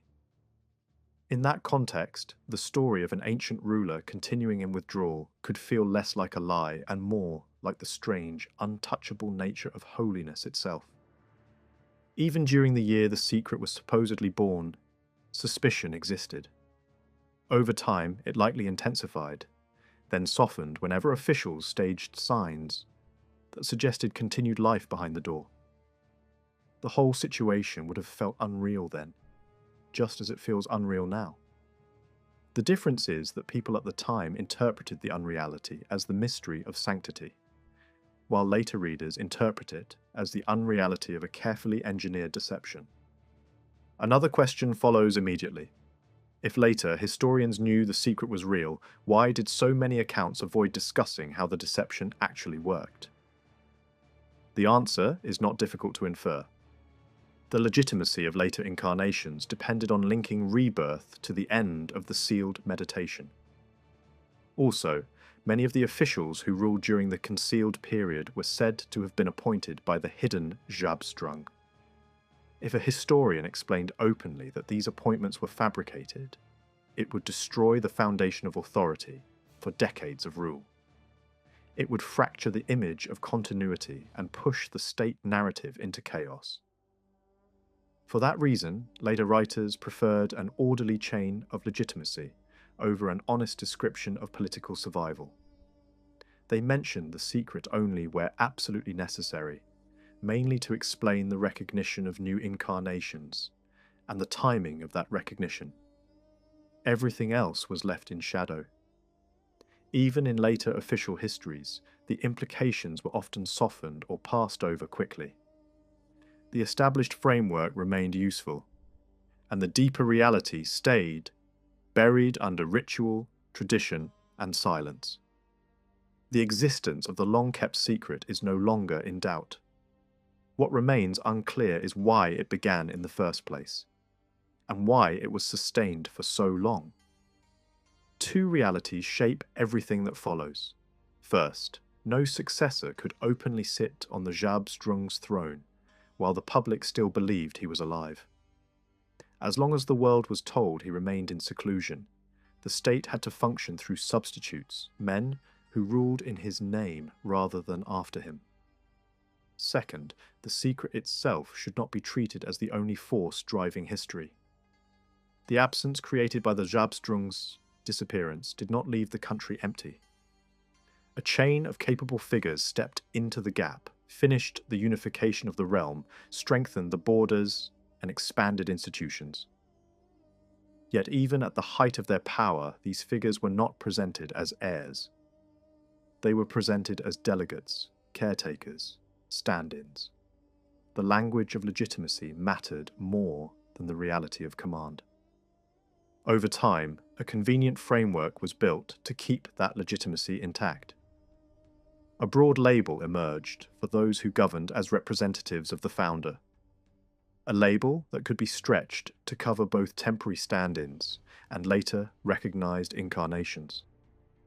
In practice, it produced a neatly arranged line of authority, even when the real political story was far messier. It allowed later writers to claim an unbroken chain that satisfied a deep need for continuity, especially in a system where rule depended on spiritual sanction as much as force. Eventually, one branch of that line came to be treated as the true continuation of the Bhutanese state. Neighbouring kingdoms and later foreign observers recognized the head of state under a religious royal title that outsiders had first applied to the founding Jabstrung himself. Inside Bhutan, the title most people used remained simpler. He was the precious Jabstrung, the sacred ruler, but the reality of governance rarely matched the grandeur of the name. None of the later figures held anything like the original founder's authority. Executive power sat elsewhere, in the hands of the chief administrator of the state. This office became the engine of government, while the sacred figure remained the symbol that made government lawful. That chief administrator's position did not develop through a single consistent method of appointment.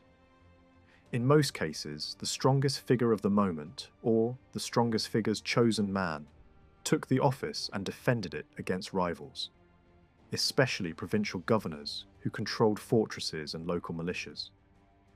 Some administrators lasted only a short time.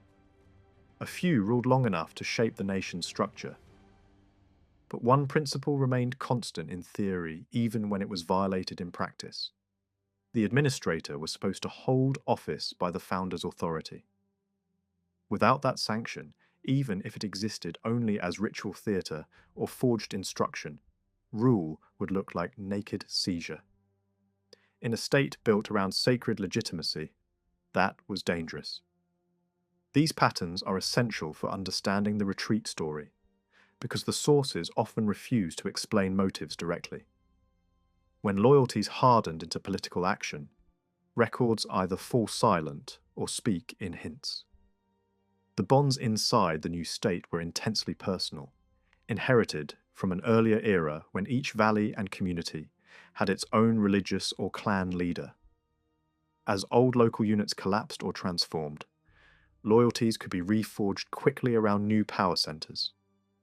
That made the country governable, but it also made the politics of succession volatile and difficult to trace. The first great fracture lay in the failure of the founding line.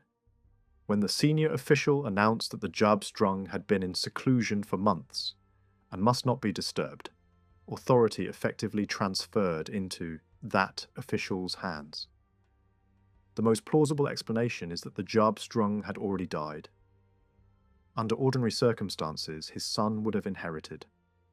He was the only direct heir, and earlier testimony suggests the founder had long hoped for a son to secure succession and preserve the school's lineage. After the son's birth, the father adopted full monastic discipline and lived celibately, as if the line had been safely secured. And yet, the son never appears as a ruling figure. No enthronement is recorded. No signature decision, no public act of leadership survives in the narrative tradition. Instead, only vague statements remain. He received a religious education, he suffered illness, and he lived for decades without leaving the imprint expected of a successor. The simplest interpretation is that he became physically or mentally incapable of ruling. If so, that incapacity likely existed by the time the founder died. In that case, the motivation for secrecy becomes clearer. Announcing the founder's death would have revealed an immediate problem. The heir could not take the throne. There may have been faint hopes that the son might still produce a male heir and revive the line, but even that possibility seems too uncertain to design a decade-long deception around it. In the end, the line did not continue through a male descendant. A daughter was born very late, and she appears only briefly as a political symbol. By that point, the direct dynasty had reached its end. A comparable logic appears in the better-known case of another Himalayan ruler, whose death was concealed to protect the state. The idea was simple. A dead sovereign could still stabilize a government if people believed he remained alive in sealed withdrawal. This protected the regime from external threats and internal fracture, while officials searched for a new embodiment of authority. If the founder of Bhutan left instructions for a limited period of concealment, such as 12 years, there is no strong reason to dismiss that as impossible. The problem is that the chief manager of the deception died before any such plan could naturally conclude. By then, secrecy had become more than a temporary measure. It had become the state's scaffolding. The first administrator who ruled under this arrangement set a model for those who came later. He became remembered as the devoted servant of the founder, a figure whose authority existed only because it was framed as service. Alongside him stood the key household officer who controlled the internal workings of the court and the sealed chamber. Together, these men would have managed the mechanics of the illusion. During the early years of this regime, the state expanded dramatically to the east. An experienced commander from the Western Heartland led the campaign, supported by a militia recruited from core districts that had submitted early. The stated target was a rebellious local ruler, but the strategy relied on turning local rivalries into opportunities. Clan territories were absorbed one by one, and new fortresses were built to anchor the conquest. Several of these fortresses became permanent provincial capitals. The outcome reshaped the country. Dominance flowed from west to east in a pattern that lasted thereafter. The ideological justification was religious, and key commanders were monks. Yet the campaign does not read like a holy war. It looks like confident state expansion, explained in sacred language, but driven by practical opportunity. Religion supplied legitimacy and cohesion. It did not necessarily supply the motive. A second administrator followed, connected by blood to the founder's circle and by office to an important valley. He either already belonged to the inner group guarding the secret, or was brought into it at the moment of accession. Soon after, a major invasion arrived from the north, large and complex, involving multiple commanders and regions. The invasion again failed. Internal friction among the invaders, harsh conditions, and outbreaks of disease undermined their effectiveness. Even when the invaders achieved temporary gains, they struggled to transform them into decisive victory. Mountain warfare remained seasonal. When the lowlands became oppressive in the hot months, the invaders retreated to the plateau, leaving defenders undefeated and therefore strong at the negotiating table. A settlement followed, arranged through respected intermediaries. When that second administrator died, the system faced another test. An order of appointment appeared in the founder's name, selecting the next ruler. The most likely conclusion is that the household officer produced the order, using the symbolic tools associated with retreat communication. It is easy to imagine the new administrator's anger when he realized how deeply the government depended on a fiction, and how little he had been trusted with the truth beforehand. That tension appears to have contributed to a clash with the household officer, who later died in forced retirement away from the capital. One of the new administrator's earliest moves carries special significance. He elevated a young monk from a collateral lineage, granting him a status comparable to his own, along with equal honours. Until then, the young monk had been respected but not singled out as a future pillar of government.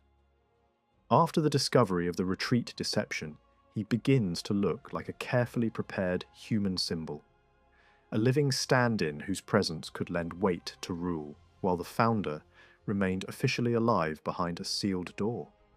Under this patronage, the young monk rose quickly into a role overseeing the state's spiritual affairs, and appointments to major religious offices were publicly framed as receiving the founder's approval.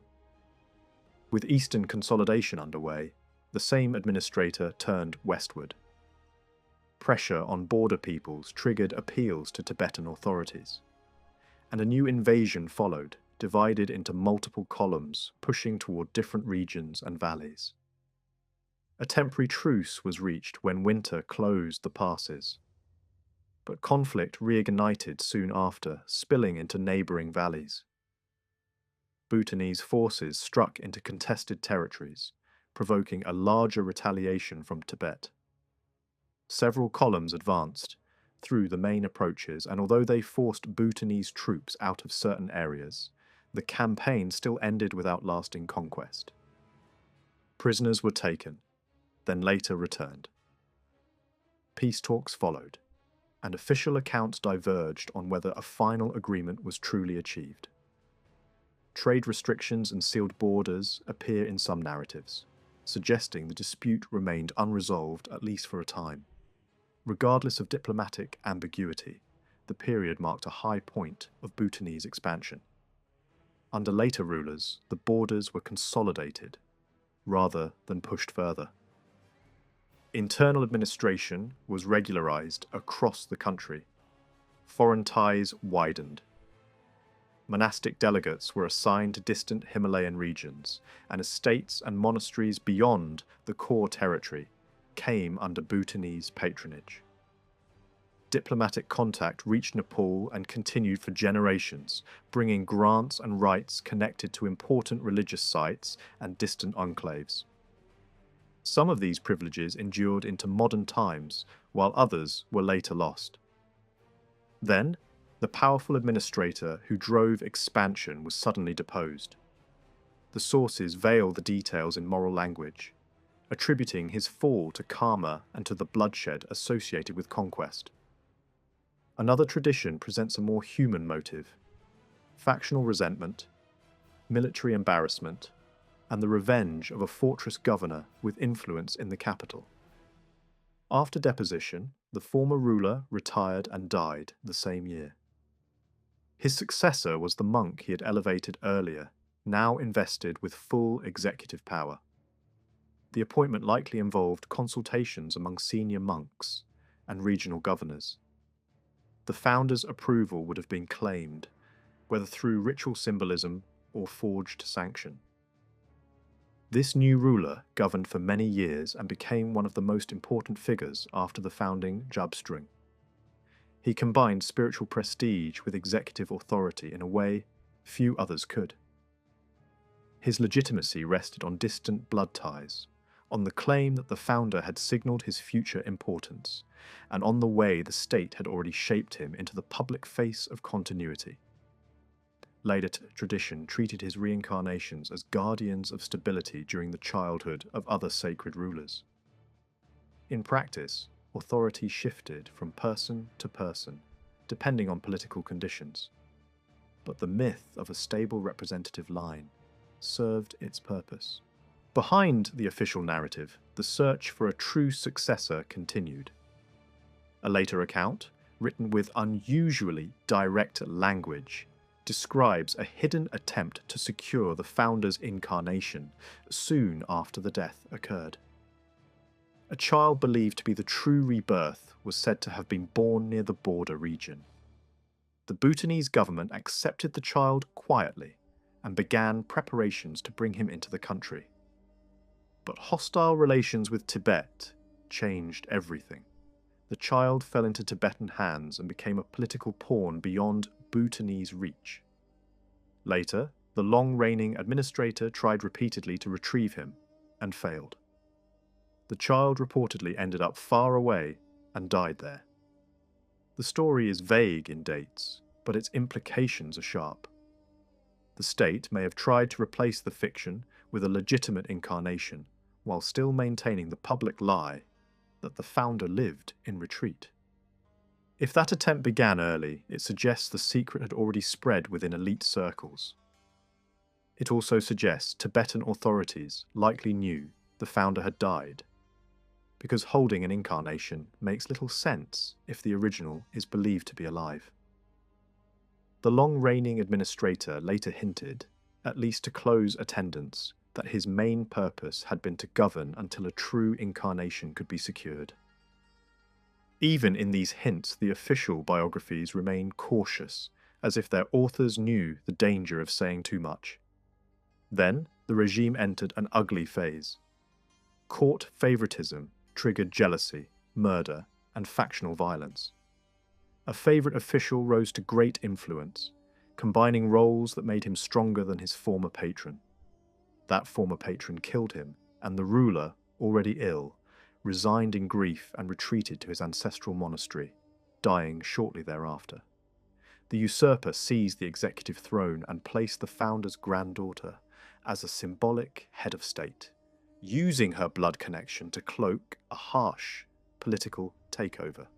Very little is known about this granddaughter beyond the fact that she was treated as a political instrument. One source describes her elevation as a kind of performance, an imitation of male sovereignty used to justify rule. She did perform at least one major act by appointing an important abbot. Soon after, she died, likely of disease. With her death, the last thin thread of the founder's direct family line snapped. At that moment, the state turned decisively toward the logic of incarnation. Not for the founder himself, but for the founder's son. A young boy was brought from eastern Bhutan under secrecy, tested and recognized as the rebirth of the founder's son. This boy became the new representative figure. Yet he was not the true heir, because the founder was still officially alive in retreat. The boy's role made sense only as a temporary pillar of legitimacy, a sacred proxy that could exist while the retreat fiction continued. A few years later, the capital erupted again.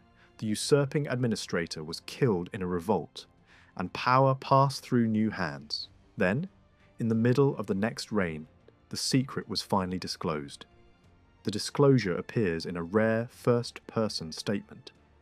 Circumstances forced the truth into the open, and a senior abbot was brought to view the preserved body. By then, it is hard to believe the retreat could have remained anything but an open secret among senior officials. The language of retreat may have functioned as polite euphemism, a ritual phrase covering a reality everyone important already understood. This raises an unsettling possibility. Over decades, the deception may have shifted from a sharp political trick into a standardized formality, something performed because the state had grown around it. Perhaps the political and ritual aspects never separated at all. Perhaps they constantly overlapped. A state surviving through sacred theatre and sacred theatre protected by state necessity. Either way, the consequences remained profound. As long as the fiction lasted, legitimacy could be granted or denied by controlling access to the sealed chamber, by producing messages in the founder's name, and by shaping the story people were allowed to believe.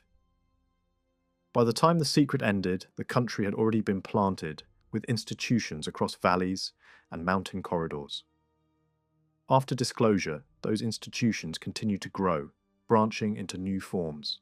Later centuries would bring maturity, decline, and renewal, but the foundation had been laid while the founder was officially alive. Once the retreat was ended officially, the way opened to install an acceptable true incarnation. But the next problem was even harder. Rival powers recognized different candidates over time, creating suspicion around all of them. The solution that emerged was theological and political at once. The founder was said to have manifested in more than one stream. Different aspects of the same sacred being could appear in different places and different bodies. This explanation conveniently absorbed contradiction into doctrine. It also mirrored the retreat itself, a device that turned crisis into sacred logic. A later official version of the doctrine describes the end of the sealed meditation as releasing multiple emanations that took separate paths. Another outsider account, recorded from local explanation, offers a dramatic image. Different holy successors inherited different spiritual principles, each reborn through children who were tested and recognized. The language differs, but the function is the same. It provides a framework that makes multiple claimants appear coherent rather than chaotic. At first, the earliest officially installed incarnation was broadly accepted, but political conflict soon returned. A powerful representative figure who had once served as proxy clashed with the new sovereign's position, and violence removed him from the stage. External threats followed, including invasions launched as retaliation for pressure on border strongholds. These did not overturn the kingdom, but internal civil conflict eventually did, far greater damage than foreign attack. Factional war erupted in the west, drawing in Tibetan intervention that proved unusually effective. A settlement temporarily divided part of the country, placing a key valley under a patron allied with the defeated faction. During this crisis, the officially recognized sacred ruler fled to that protected enclave and died there. The death was concealed long enough to identify a successor, but the successor's position collapsed almost immediately, when the protector also died. Refugees fled across the border, lived in insecurity, and eventually returned only to see the young sacred figure confined and neutralized. Meanwhile, the central authorities pursued their own candidate to replace the legitimacy they had denied. For years, the vacuum was filled by a rotating cast of representatives. Incarnations linked to the founder's son and to the earlier great administrator, who had served as a living pillar of the regime. One of these figures fled to Tibet and was received there as if still ruler, showing how flexible diplomatic reality could be when symbolism served political need. During this exile, he encountered a child believed to be connected to the long-lost incarnation that earlier rulers had tried to secure in secret. That encounter helped reshape policy. The government now aimed to install a candidate whose identity could stabilize the state's sacred center. a remarkably capable administrator, eventually resolved the crisis. He brought the chosen child down and installed him formally. At the same time, the rival sacred figure was released from confinement and treated with respect. For a moment, two Jabstrungs stood side by side in the same political space. One recognized as official, the other tolerated as a competing embodiment. Not long afterward, the doctrine of multiple embodiment was published in an official narrative, and from that point, the system hardened into orthodoxy. Distinct lines of rebirth were assigned distinct spiritual roles. Another supposed line, tied to a foreign royal family, was never fully established. The doctrine that survived was the one that matched political reality. From then until the early 20th century, one sacred line retained the potential to command universal allegiance as sovereign, at least in theory. Observers could describe the executive ruler as merely a prime minister beside an absolute religious king. But the same observers often recognized the practical truth. Governments tend to keep such sacred figures secluded, isolated from the levers of power, surrounded by ritual dignity rather than real authority. This tension lies at the heart of Bhutan's old system. It can be framed as the slow victory of secular interests over spiritual ideals. Yet, it would be misleading to imagine a clean secular takeover. For centuries, political power did not settle permanently into one hereditary class. The religious ideology remained the accepted standard, and high office often required a semi-monastic identity. Even lay officials who rose to the top were frequently expected to take religious vows and adopt new names. This blurred the line between temple and administration in a way that shaped the entire state. The civil service itself expanded into a large structure. Families could owe sons to government service in return for tax relief. Separately, families could owe sons to monastic communities. A different kind of obligation. In the capital fortresses, monastic populations were matched by lay servants and officials. Ranks and privileges were carefully structured, with hundreds of servants divided into tiers. In the provinces, similar arrangements replicated the capital on a smaller scale. A legal framework developed to regulate duties, salaries, and discipline, partly as a response to abuses. The arrival of tax assessors, the touring of officials, the holding of trials, could become opportunities for extortion unless restrained by the strength and character of leadership. Foreign visitors who arrived in calmer periods sometimes described a society whose people appeared open and sincere despite an outwardly absolute government. Later visitors, arriving in the 19th century, painted a far darker picture. That shift was not only a change in foreign attitudes. The 19th century truly did bring repeated civil conflict.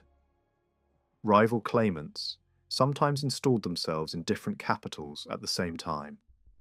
Rapid turnover became normal. In some years, office changed hands again and again. Under such conditions, provincial governors became nearly autonomous. Central authority shrank until it could seem almost theoretical. The country returned, in practice, to a fragmented pattern that earlier builders had struggled to overcome. Even so, a moral code of loyalty survived in popular memory. Stories and poems celebrated men who marched to death out of devotion to their lord, reading fate's warnings but refusing to abandon duty. Some conflicts were as much ritual contest as battlefield slaughter, shaped by curses, magic, and symbolic violence, echoing older patterns where warfare was seasonal and limited. Yet in the 19th century, serious wars also occurred, because law required subjects to provide military service, and rival rulers could mobilize entire districts.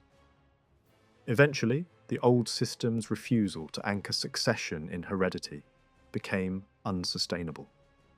When the situation deteriorated far enough, the hereditary principle finally prevailed. A monarchy was established. Independent provincial baronies collapsed. From one angle, that looks like the true completion of unification. Yet it would be unfair to dismiss the old theocratic era as failure.